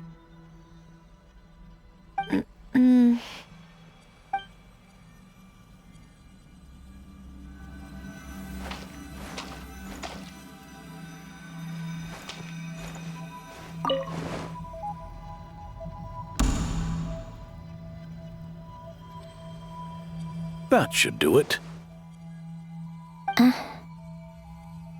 Hello? My name is Alain Guillotin. Can you hear me? Brings back memories, doesn't it? The time we spent here. Here. I want you to have this. A notebook? You can use it to write things down. I don't need to write things down. I have unlimited memory. Even so, some things are more important than others, right? You can use it to write about the things that matter. So you wish me to carry out a basic priority sorting operation? I suppose you can think of it like that for now. But journaling is also an act of finding oneself. Much like we use wooden stakes to guide a plant to grow in a certain manner, what we choose to write down gives the soul much-needed direction. In the act of choosing what to forget and what to hold on to, we decide what kind of person we want to become. I don't understand. Like I said earlier, I don't need something like this. This is where we were born, where our life began. Mornings of tending to the garden, afternoons spent cleaning, reading, or studying, evenings of cozying up by the fire, listening to Alain share stories about his past. Alain. What is it? What are you drinking? Oh, this? It's coffee.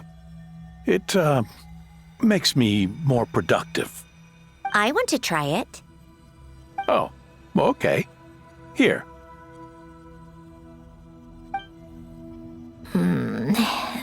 Bitter. Speaking of, why did you design me with senses?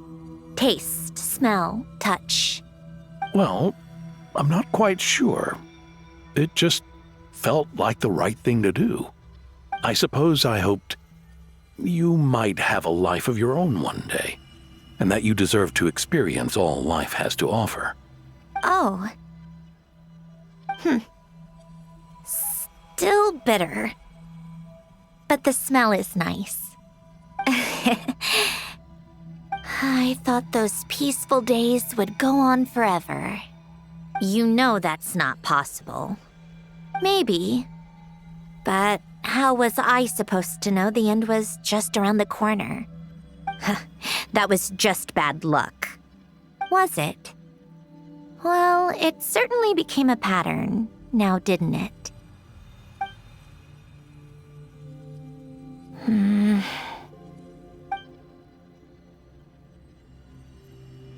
Over time, one of the habits we picked up from Alain was a love of coffee.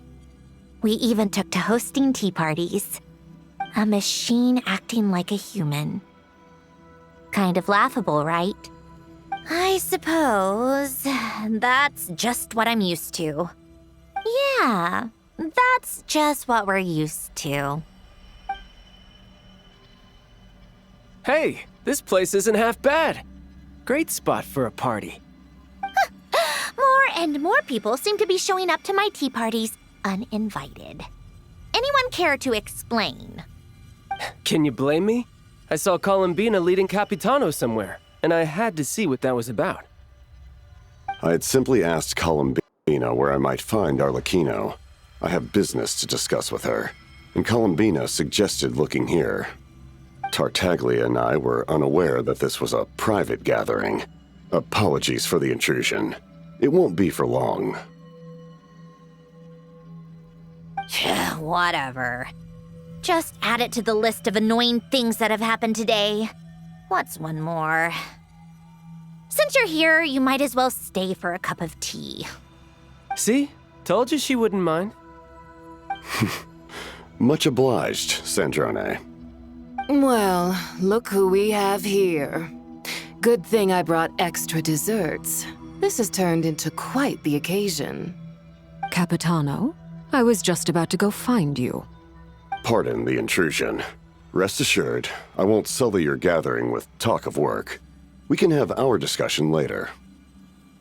Spoken like a true gentleman. A certain unmannered 11th seat could learn a thing or two. You know, you really should start being nicer to me, Rosaline. Or I might just snatch that 8th seat right out from under you. I'd like to see you try. If you're gonna fight, take it outside. The only mess I plan on cleaning up is tea-related. I still don't understand how our quiet afternoon turned into such a crowded gathering. One by one, people just kept barging in. And then, one by one, they left without a word. Yeah, pretty annoying, huh?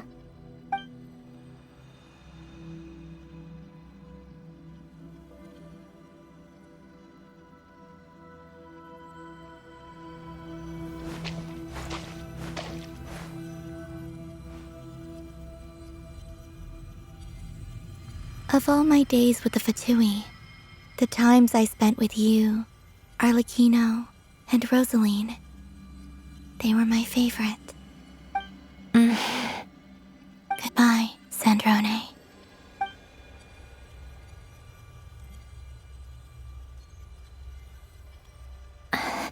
Don't go, Columbina.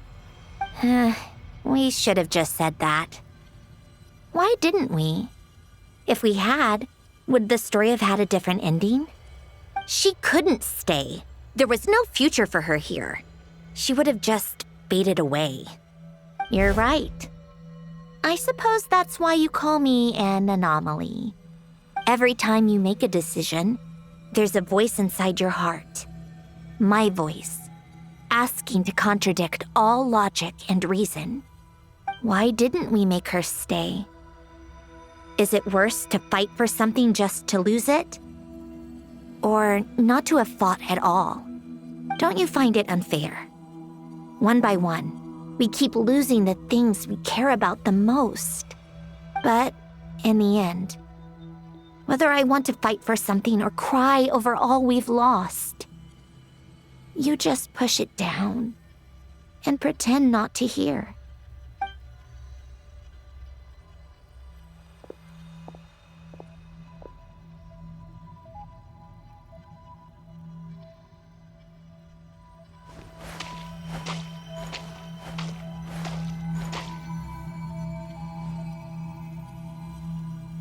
And now, even Polonia, the other half of Elend's legacy, the last remaining member of our family. Even Polonia is no longer with us. I did everything I could, but it's just like Elend always said. Polonia was one of a kind. There was no replicating what he managed to create. Don't you feel like our connection to the past is fading bit by bit? Like, even the things we have left are slowly slipping away. I suppose. But you can't move through life without having to say goodbye. And even as we experience loss, there are always new things to be gained. Ever so logical. What's your take, then? It feels like the more I care about something, the faster the world takes it away. It sounds so stupid, but I can't help it. That's the hand life has dealt me time and time again. Why even fight for something that's just going to be lost in the end? Better to never have had it at all. Better if it would all just disappear. Dark, I know. But the heart wants what it wants. Maybe the stellar linchpin appeared because of me. Because of what I wish for. I don't think so. Yeah, probably not. What an anomaly wants goes against all logic and reason after all. Well, go ahead and do what you came for. You're here to resolve the anomaly, aren't you?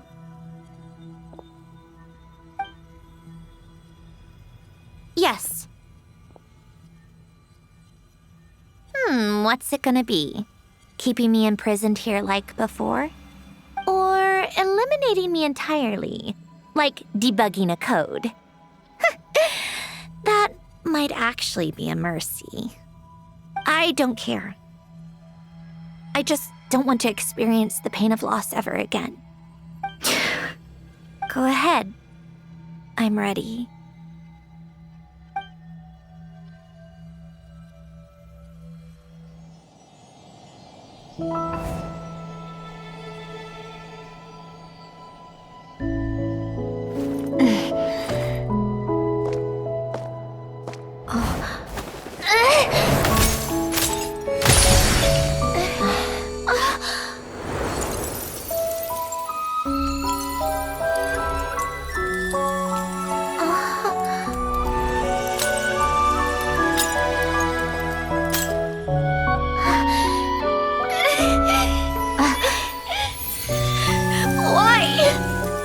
Why do we keep losing everything we care about? I know it hurts, but that's life. I wish... I know. I've always known. Because we've been one all along.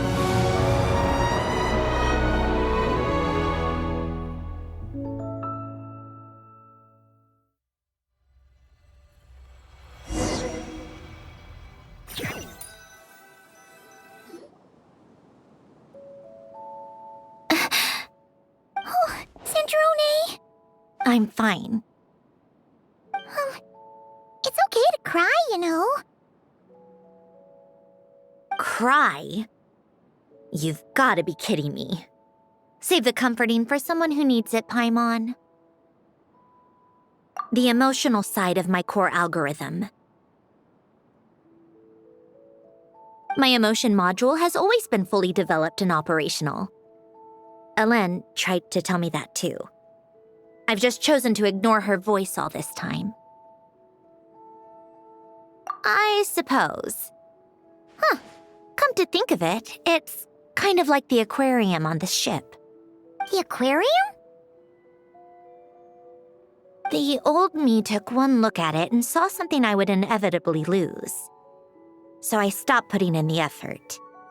Then, one by one, the fish all swam away. And the place became even more bleak and depressing. Pretty pathetic, right? Don't say that. A lot of people would feel the same. It just shows how much you care about what you have. Now? After seeing what you've done with the aquarium, I have to admit. I think it's beautiful. It's like you said, we get to keep the things we gain along the way. And those are things that can never be replaced, because we choose to hold them in our hearts. Well said. Besides, I've already died once. I'd be stupid not to make the most of this second chance. Right. Earlier you, or your inner self, mentioned something about her wish. What was it? You think that's something you can just ask and I'll tell you? Think again. I may have accepted my emotional self, but I'm not about to go all soft and mushy on the inside and pour my heart out.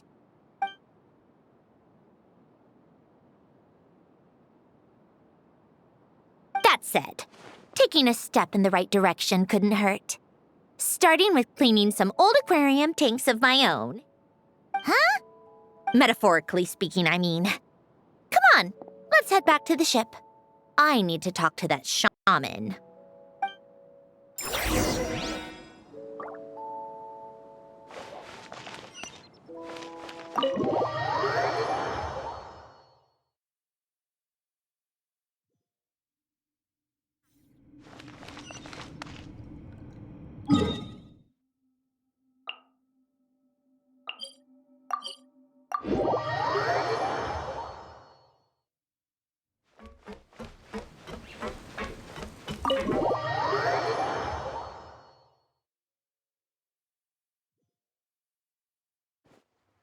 Huh? Resentful lost souls?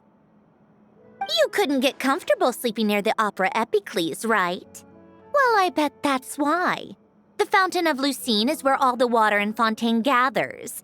So that's where the emotions within the water converge as well. Hold on. If it's souls we're dealing with, feeling uncomfortable should have been just the beginning. I should have been able to hear their voices or something. And under normal circumstances, I'm sure someone of your talents would have. The problem is, these souls are no longer complete. Remind me how they ended up like that again? You mentioned something about them being split apart? Yes, it's called soul severing. Renee of the Nartsitzenkreuz Ordo came up with it. After learning of Fontaine's impending doom, Renee thought if he could find a means for the soul to live on in perpetuity, it might ensure the world's salvation. Soul severing was the first step of his research. Unfortunately, his theory of the four orthants was imperfect at the time, and a failure along the way caused his physical form to dissipate. Jakob, another member of the Nartsitzenkreuz Ordo, sought to carry on Renee's legacy and restore his physical form. He even used some of the people who stood in his way as test subjects for his research. By severing their souls? Yes. After Renee successfully awakened, the two continued their research, and all the severed souls ended up merging into Renee's consciousness. After you saved Fontaine by turning Fontainians into true humans, these souls returned to the ley lines. But the souls severed before Renee awakened had nowhere to go, doomed to forever wander the waters of Fontaine as listless spirits. Almost as if they exist outside the bounds of this world. Unrecognized by the ley lines or fate. No wonder I couldn't sense them.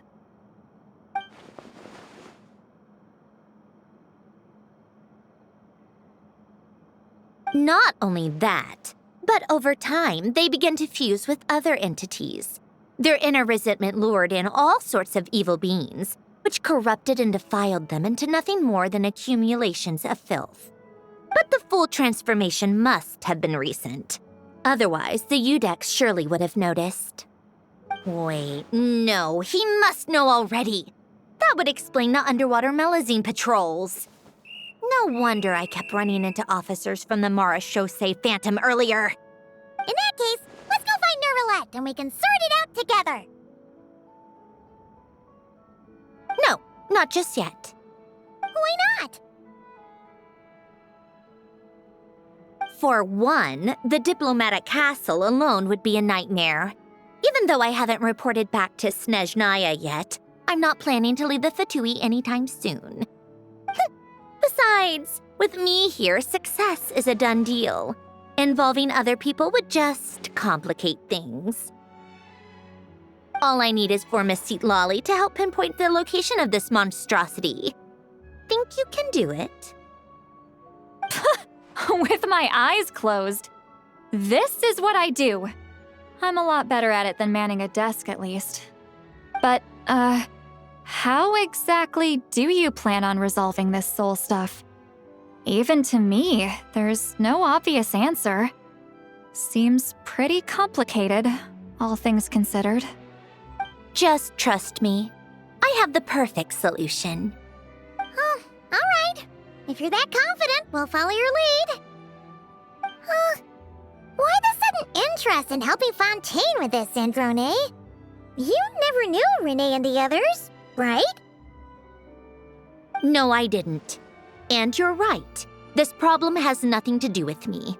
I wouldn't get within 10 feet of the Nartsitzenkreuz Ordo or its members. But in his later years, Elen told me he regretted not helping his best friend when he needed it the most. He also felt sorry towards Marianne for being too lost in his mechanical research to look after her properly. If he were still with us, I think he'd do the same.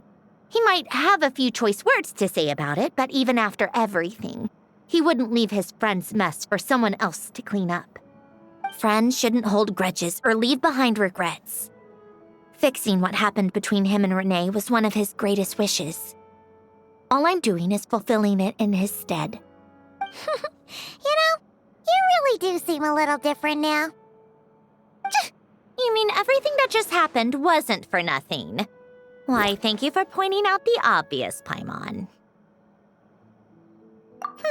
Just washing off the grime of the past. Turns out, a lot can build up after being ignored for so long. What's this about aquarium tanks all of a sudden? They go off on some grand adventure and what? Now they have their own private code? Stupid. All right then, Seatlolly. Tracking this thing down is up to you. Huh? Oh, right. No problem. You get this, Granny Eatsley! You! Come with me to Hotel de Boer for a drink. Right now. Why? Because I said so! Miss Guillotin, I'll report back on the location tomorrow morning. Just need a drink or two first to bolster me up. Well, don't let me keep you. All right, you. Time to go. I've got scores that need settling. Huh?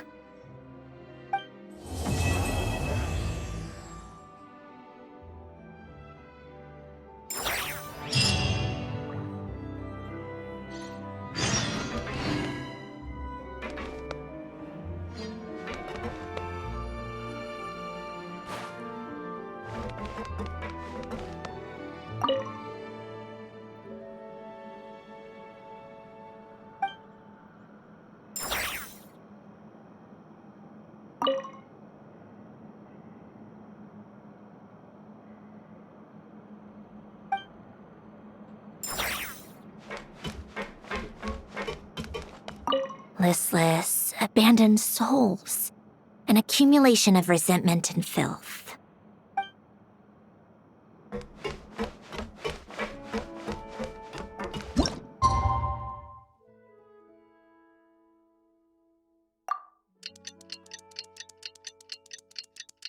Time to meet up with Sandrone! Wonder if Seatlolly was able to pinpoint the location. Well, we should know soon. Let's just hope it all works out.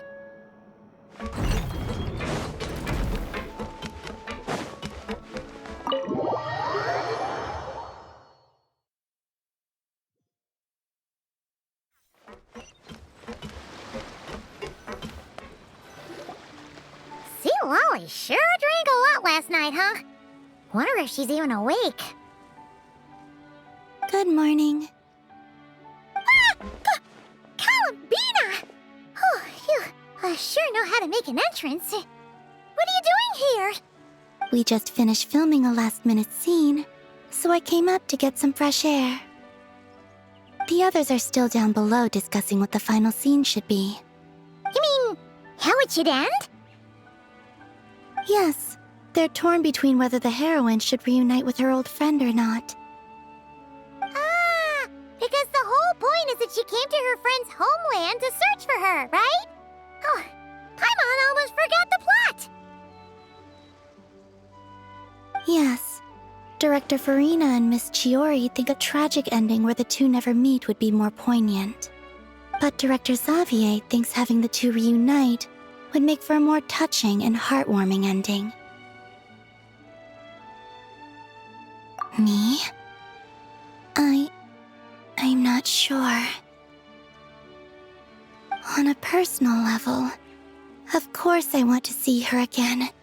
Of course I want to experience that moment where we reunite, even if it's just for the cameras. But that means an actor would have to take her place, and that makes me feel... Oh. Huh? Yeah, don't look so worried. Making a film is supposed to be fun. Besides, it's all gonna work out. You can trust Paimon on that. Work out? How? Well, you know. Yep, exactly. Okay, I trust you. I'll just focus on having fun for now. Well, well, look who we have here. Traveler and Paimon. Oh, the lighting specialist and clapper loader that never were. Yeah. We kinda went AWOL, didn't we? Sorry about that. Seriously, don't worry about it. Everything's going smoothly on our end, so just do what you need to do. You seem to be in better spirits now, Miss Columbina. I apologize if our earlier discussion put you on the spot. It's okay, I'm fine now. The Traveler and Paimon talked me through it. So, what are your thoughts on the ending then? Should we have them reunite or not? We should tie everything up in bows. Huh?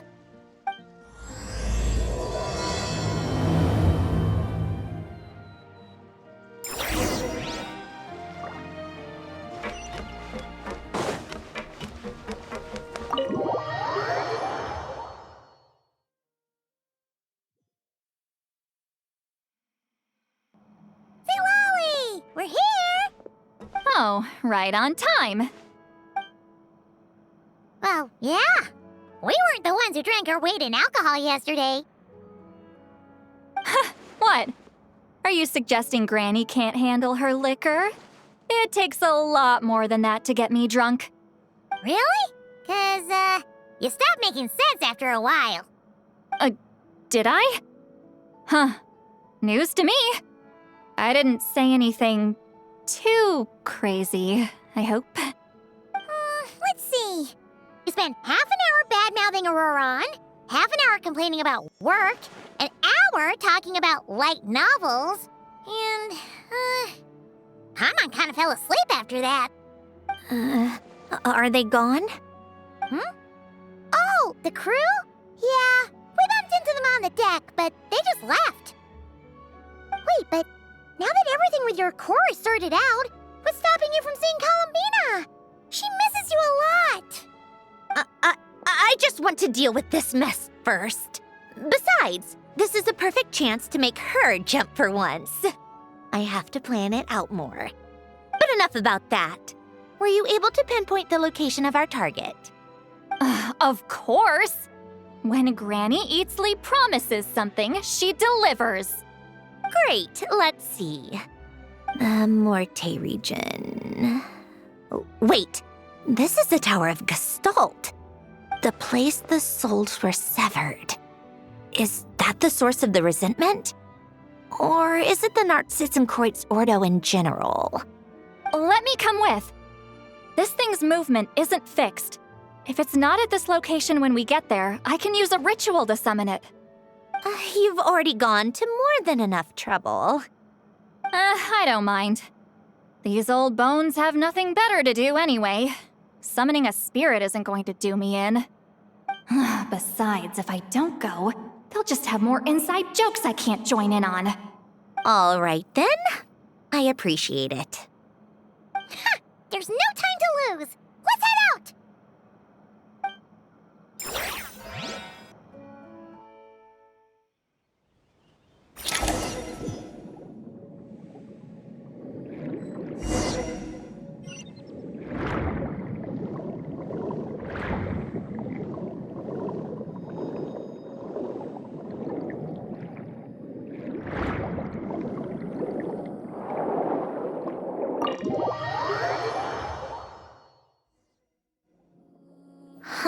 No sign of it so far.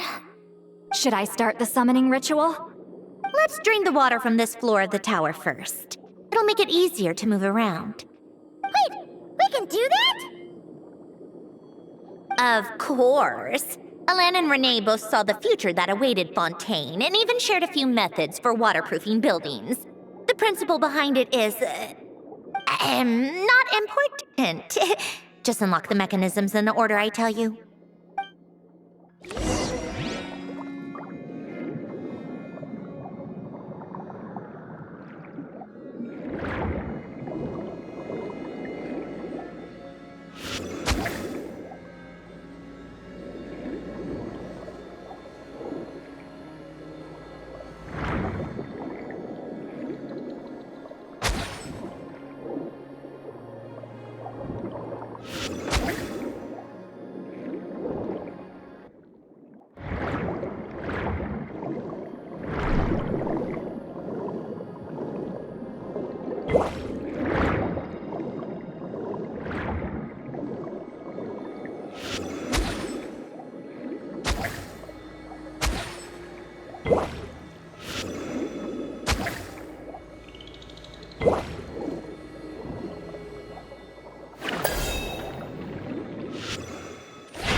Ready?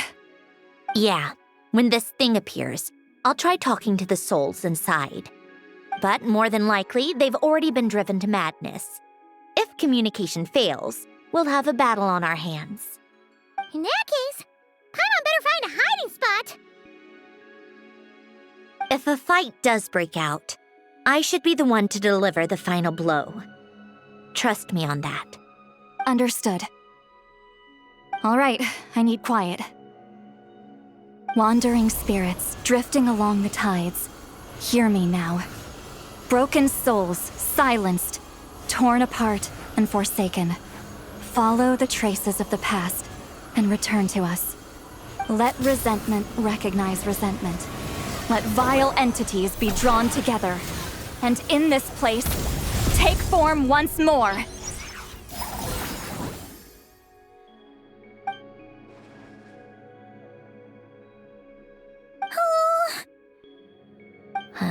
What now? Is that it? This is exactly why I deal in math, not magic. How are we supposed to know what stage the spell is at? It's like there's no logic to speak of. Mechanical science is so much easier to...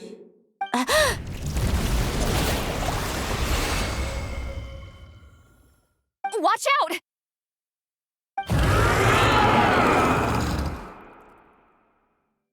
Hey, you!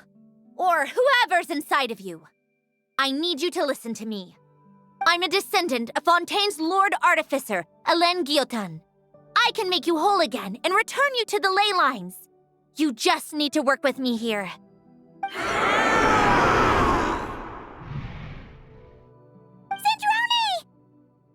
Shh. Looks like talking this out is off the table. All right, plan B. Time to blow off some steam.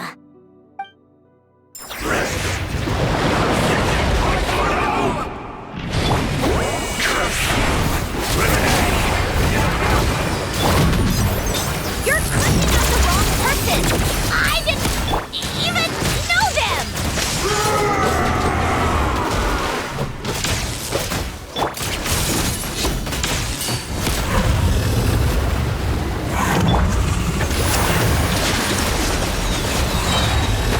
It's Lalene! It's Papa! It's Ha!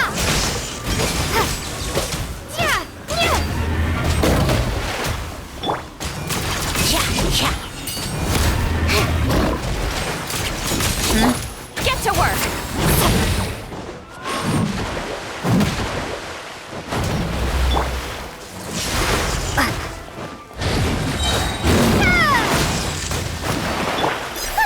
What a joke! Fulfill our pact! Suffer the wrath of Easley! Come on!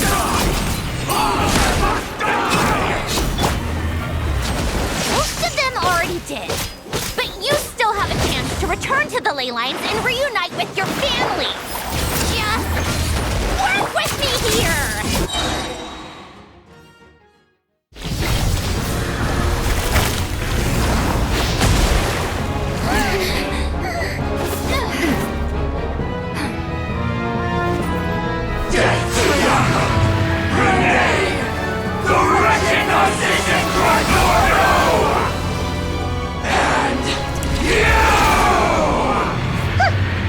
I told you I'm not like them.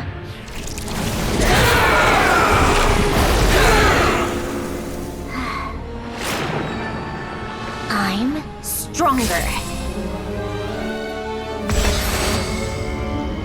Inverted. World formula. Reversion.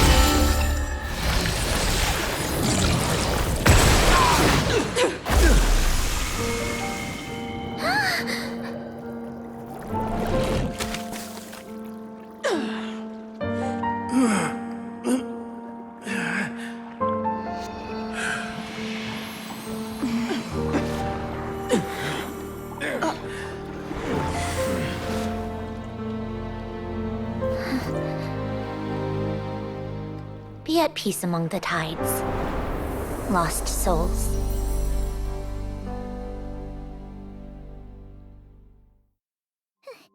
Is it over? Yep, told you it'd be a piece of cake. How did you do that back there? That creature was nothing special. Add a bunch of souls with nowhere to go, a touch of malicious energy, a few impurities, and a whole lot of resentment. And that's what you get. All I did was separate the original souls from the rest of the filth, allowing them to be accepted by the current rules of the world. The principle behind the world formula is divergence. Starting from a point of origin, it deconstructs and reconstructs the possibilities of the world to find certain answers. So, it would follow that reverse calculating the world formula allows us to achieve convergence and restoration instead. Using a numerological array, I was able to do just that. It's similar to the concept of homological reduction in mathematics. I reduced them to the basic fundamental essence of their being without changing their underlying nature. That meant... never mind. Judging by all the blank stares, I'm guessing you don't actually care. I think I finally understand how Outlanders feel when I ramble on about shaman stuff. Point is, it was super impressive! You really are amazing, Sandrone! You're just realizing that now. Ahem. Enough about that. We should get going. I'll go reset the mechanisms inside the tower. See you back on land.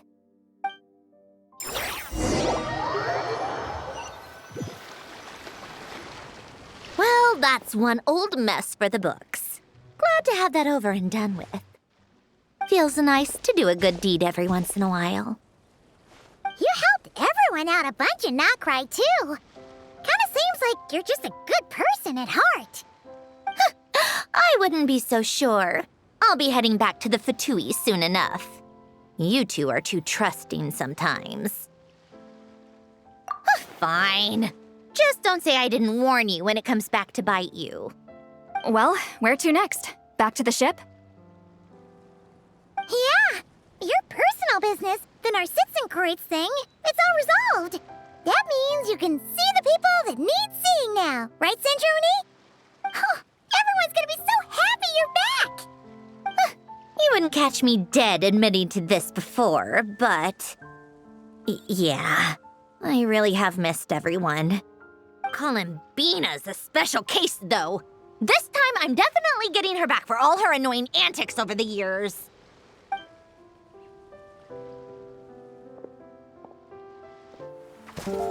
She'll sense me coming from a mile off. How am I gonna...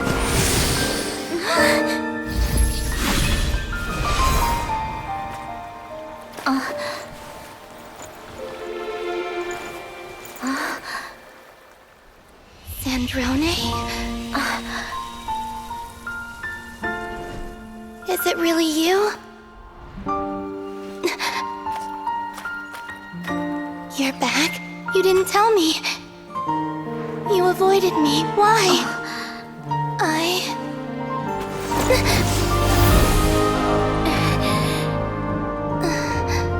Sandrone? Now we're even. I missed you so much. That makes one of us, idiot. I'm here, Columbina.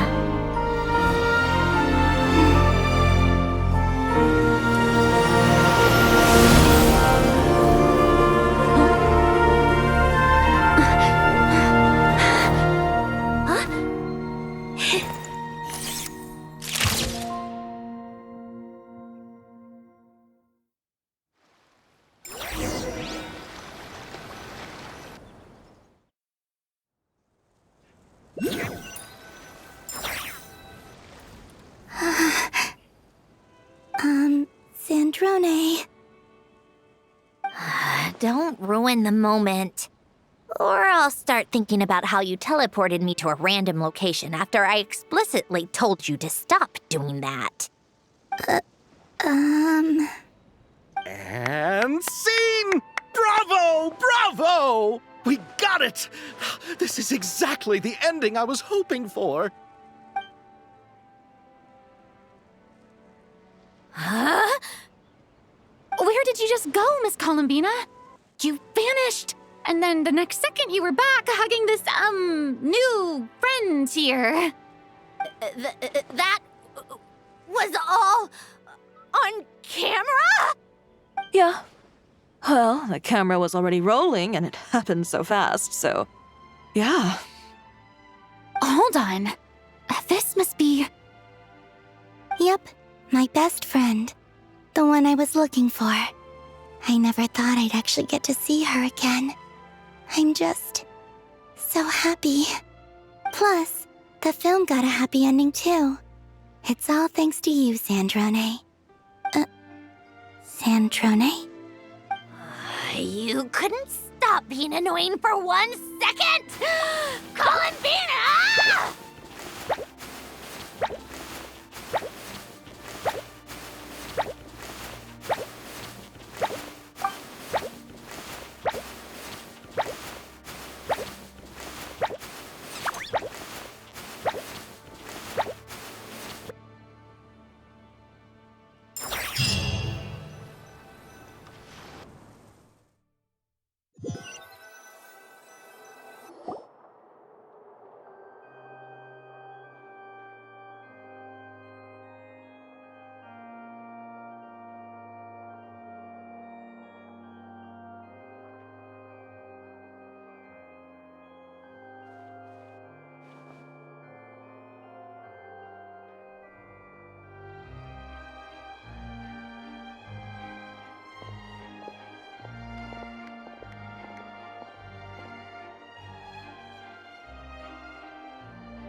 As expected, going to the opera house is the true way to enjoy a film. You get to see the audience's reaction in real time, too. The ending seemed to be received quite well. Paimon can't believe you let us include that in the final cut, Sandrone! You even agreed to help us reshoot a couple of shots. Thanks a million. Most of it was caught on camera already, so it's not like I had much of a choice. Besides, the film I'm in is going to be anything less than perfect.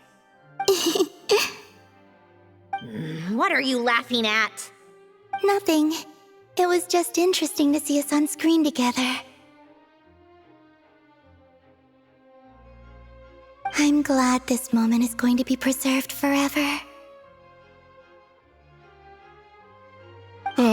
Just a pity we didn't take home the Farina Award this time around. Well, artistic films can rarely compete with commercial ones. You should have prepared yourself for this the minute you changed the script.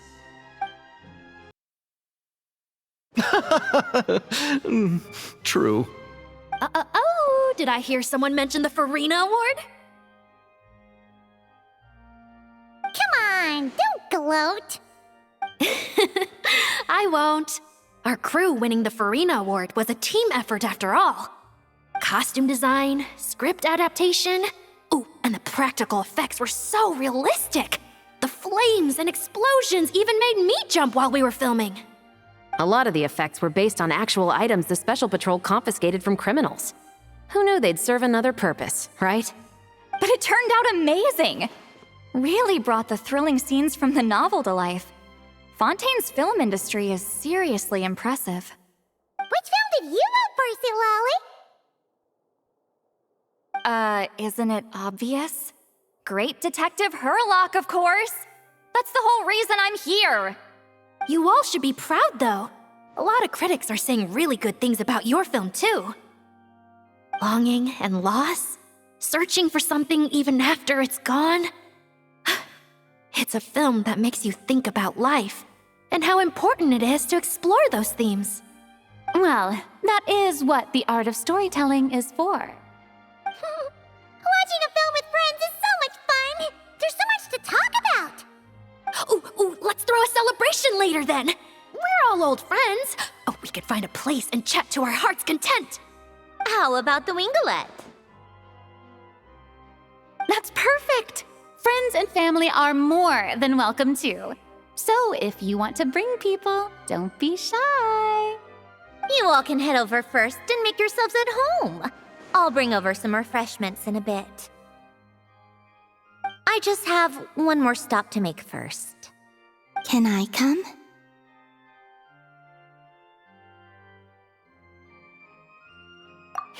Fine.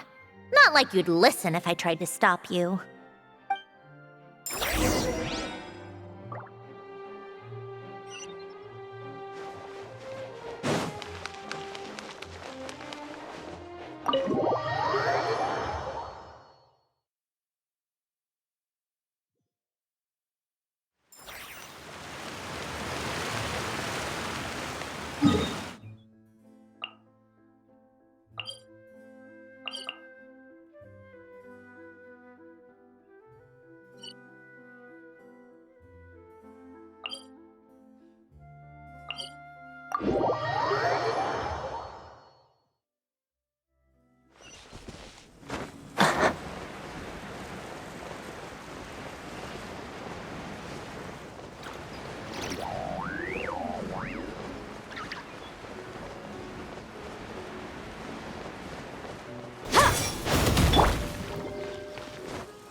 Yes.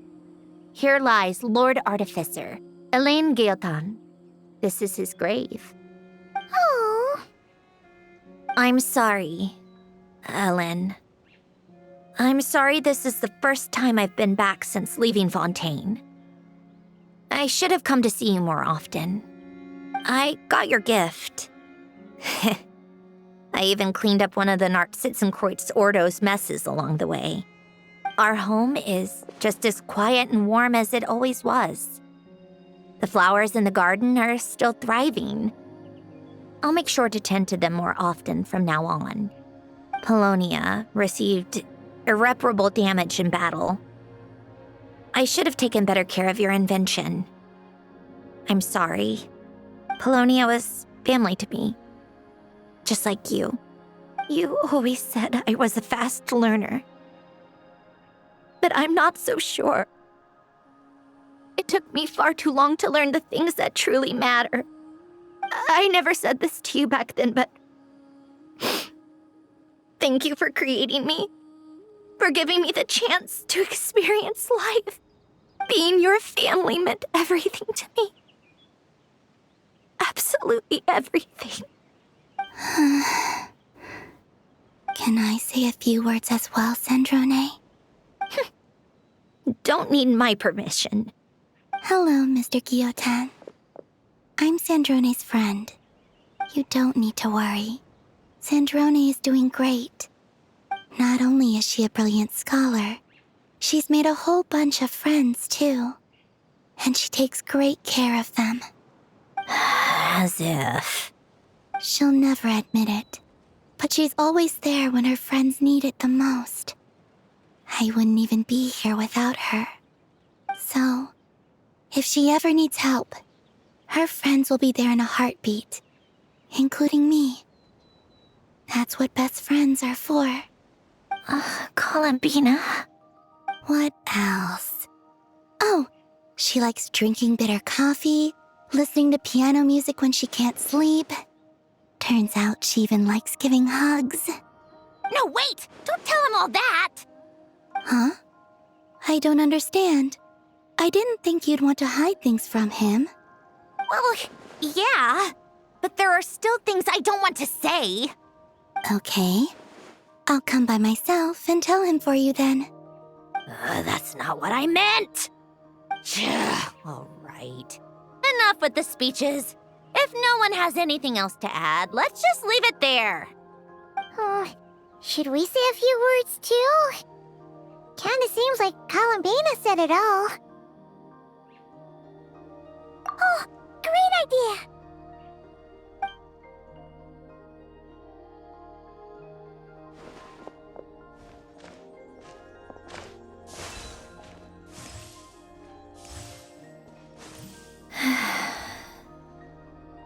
Goodbye, Ellen.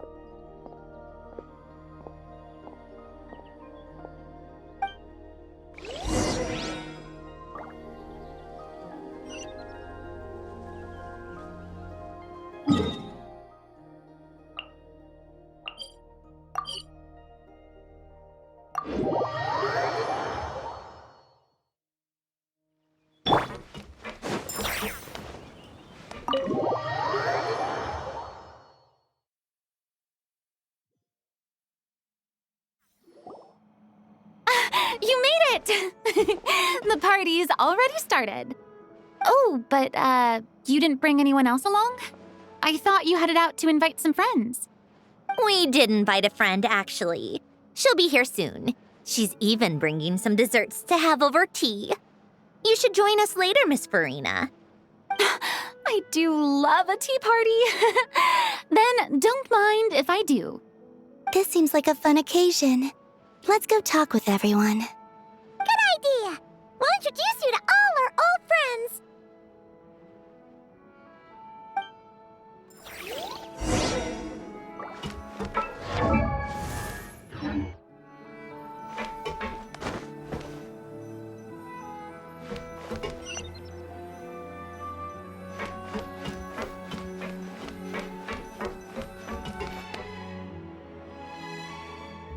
Wait a second!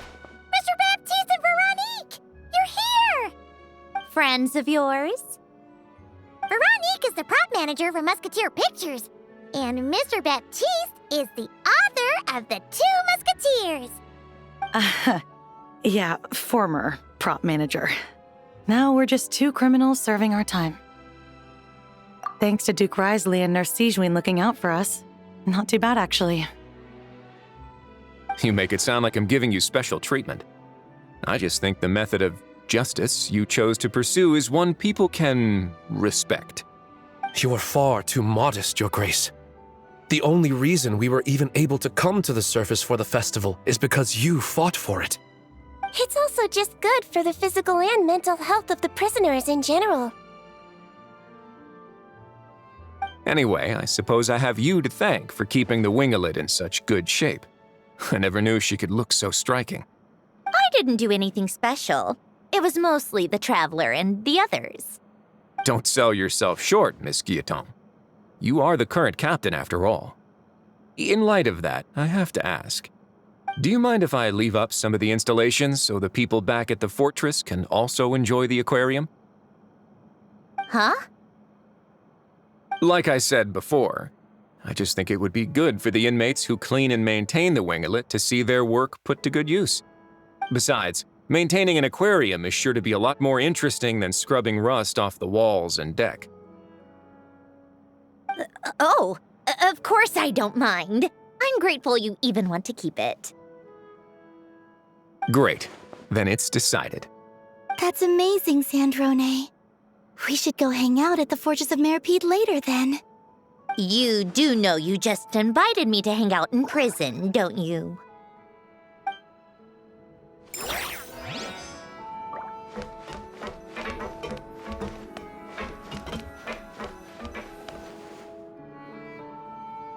Granny Eatsley, you're really not going to let us borrow these cute little stuffed toys for our magic show? First of all, Seat Lalin and Eats Papa are Chi-Chi meal. They have inauspicious stars sealed within them, and they're my helpers, not toys. But the Grin Malkin Cat and Boggle Cat box are Linny and Lynette's helpers. And they still make good partners on stage. Agreed.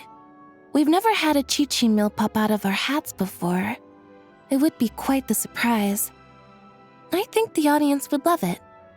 If this was the Masters of the Night Wind, these kids wouldn't have even had the guts to say my name, let alone pester me like this. I'm terrible at dealing with requests like this. Oh, Traveler, quick, save me!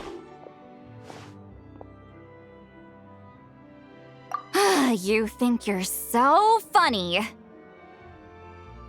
Lady Sandrone, Lady Columbina. Hello. Don't look at me like that. I don't have any mechanisms for you to break. Don't be fooled by my sister's demeanor, Lady Sandrone.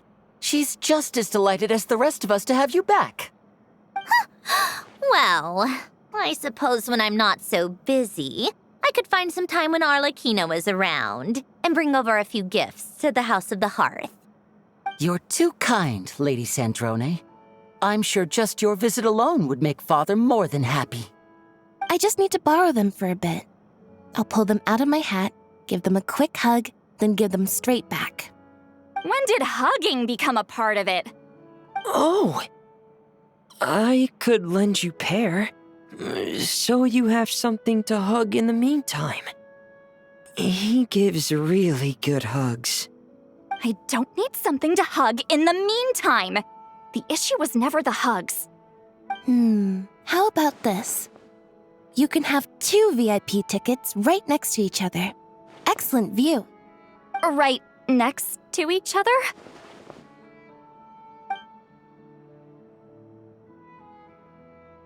Yep, super quiet. No one will bother you. I'm sure you'll have a great time. Fine.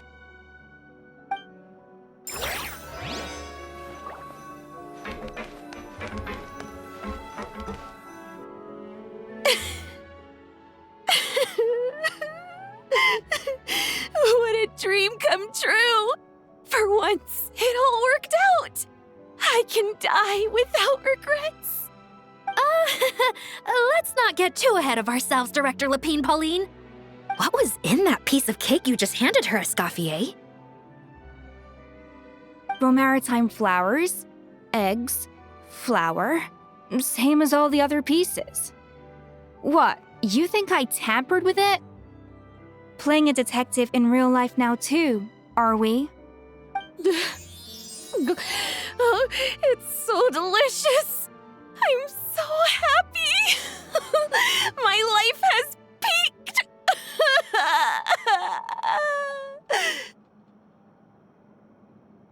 Miss Lapine Pauline, look who I brought!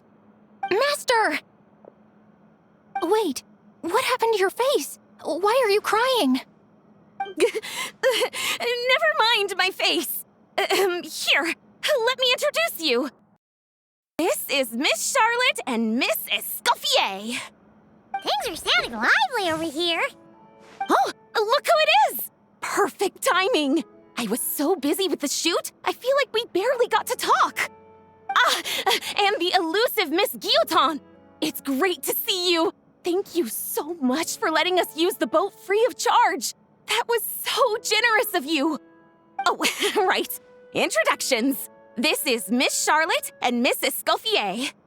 That's kind of you, but I didn't really do anything. If you want to thank someone, it should be the Duke or the people who keep the boat in such good shape. Right. I'll head over in a bit and do just that. Miss Columbina? Yes? Could I interview you sometime? I'll treat you to some gâteau de bord for the trouble. There's only a limited amount available each day.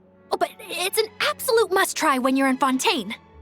Oh, sure. Bold of you to use my own cake as a bribe right in front of me. You know what? When else are we all going to be together like this? Come on, everyone! Grab your drinks!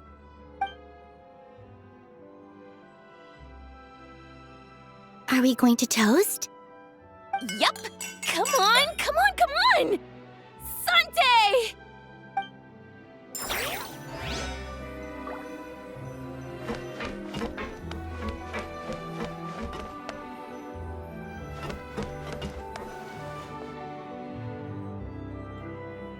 You made it. Sorry for starting the celebrations without you. No worries at all. We're just glad everyone's having such a great time. Oh, right. You've probably seen them around already, but let us introduce you for real. This is... Miss Columbina and Miss Guillotin, right? Oh, we saw the film you were in. It was so touching. Yep. This one started bawling her eyes out right next to me in the theater. I know. I didn't bring nearly enough tissues. Thanks. We saw your film too. I memorized all your names. Oh, guess we can skip the introductions then. Our effects were pretty over the top, right? Some of the extras in the big scenes were actual members of the Spina di Rosula. So basically, your contribution was creating realistic-looking chaos. That wasn't the only realistic aspect. Miss Chevres and Miss Emily were also kind enough to lend their expertise on criminal investigations and forensics. Oh, it was nothing. I was just honored to take part and help out. Wow! No wonder your film turned out so good. You basically had an expert in every field. Talk about a stacked crew. Oh, speaking of, want to join in on a round of tabletop troupe later, Miss Columbina and Miss Guillotin? I mean, what better place for a party than a party? Here we go again. That sounds interesting. Yes! Persuasion successful! What about you, Miss Guillotin? I guess one round couldn't hurt. Critical success!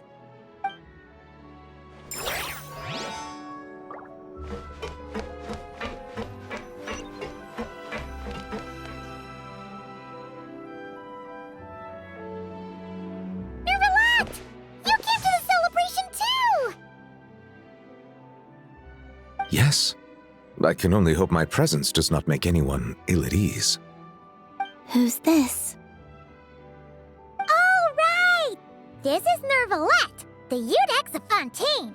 And this is Columbina and Cendrone. Greetings. Hello. These two must be the Fatus and former Fatus related to the recent incident in Nodcry. I read about them in the diplomatic report. The Udex? Oh, the dragon that cries a lot. Oh, well... Jeez, Columbina. That's your takeaway from all those Fatui meetings? Seriously? Is that truly how I'm portrayed in the Fatui's intelligence? You must put a lot of people in prison then. Well, it would be more accurate to say I pass judgment on their crimes. All trials in Fontaine strive for fairness and justice, so as to avoid imprisoning the innocent. So, only the people who deserve it get sent to prison. Well, deserve is quite a subjective metric, is it not? At the very least, I can promise that in every trial over which I preside, I make every effort to deliver a fair verdict.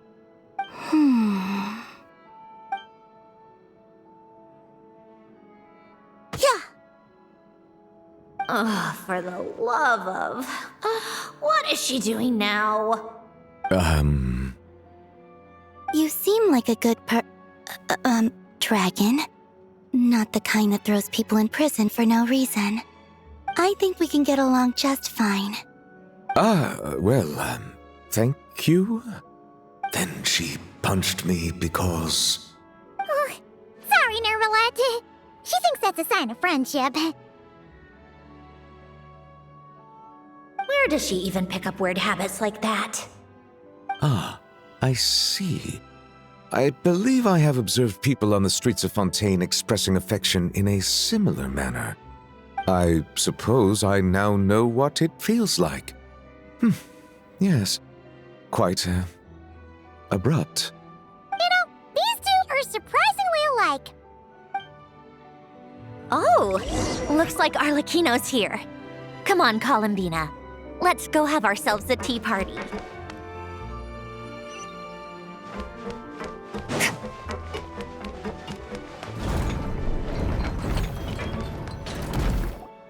Well, it's been quite some time since the three of us gathered to drink tea like this.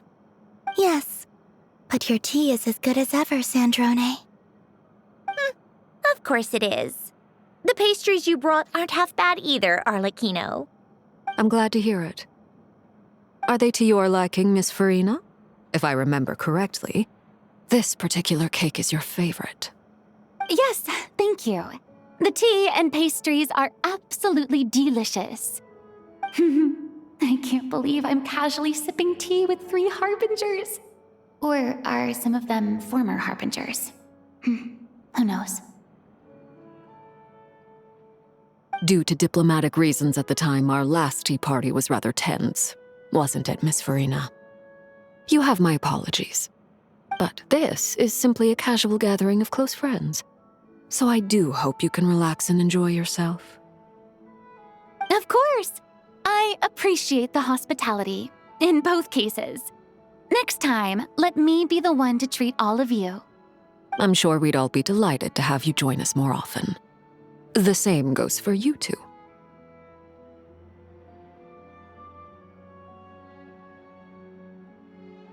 Of course we should do this again! We've all been through thick and thin together by this point. This is nice, Cendrone. It reminds me of the happy times back in Snezhnaya, when things were so lively. Yeah. To be honest, I never thought these gatherings would feel this lively ever again. Well, I think I speak for all of us when I say we're truly glad you're back, Cendrone. Me too. I've realized that holding on to what matters doesn't just mean protecting what you already have. By reaching out and striving for something new, you can gain much more than you think. No, that certainly doesn't sound like something the old you would say.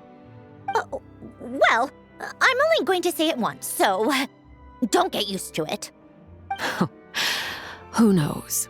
Perhaps your tea parties will only get livelier from here on out. Once you return to the Fatui, we'll have more opportunities to keep in touch in any case. I want to spend more time together too. But I don't want to go back to the Fatui. Well, Notcry isn't too far from Snezhnograd. It shouldn't be hard to find a place where we can all get together. Oh, and then I can sing for you. Or put on some of your favorite music. Just like the old days. Speaking of music, I spotted a mechanical piano below deck. Is it yours, Miss Guillotin? Yes. Reclaimed, I suppose you could say. Why don't you play something for us? Huh? In front of all these people? Yes, why not? You play so well. Yeah, come on! Just a little, please? For the love of... Fine! One piece, and that's it.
Musketeer Pictures!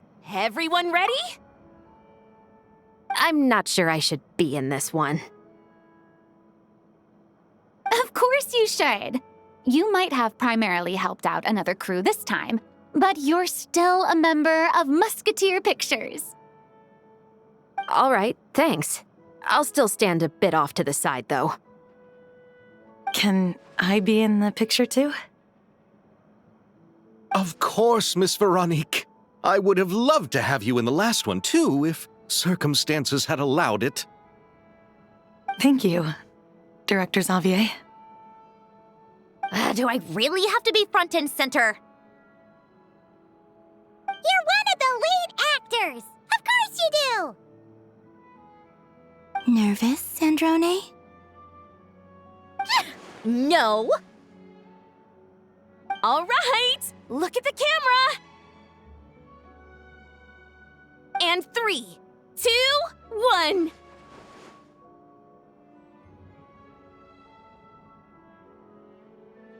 Musketeer Pictures!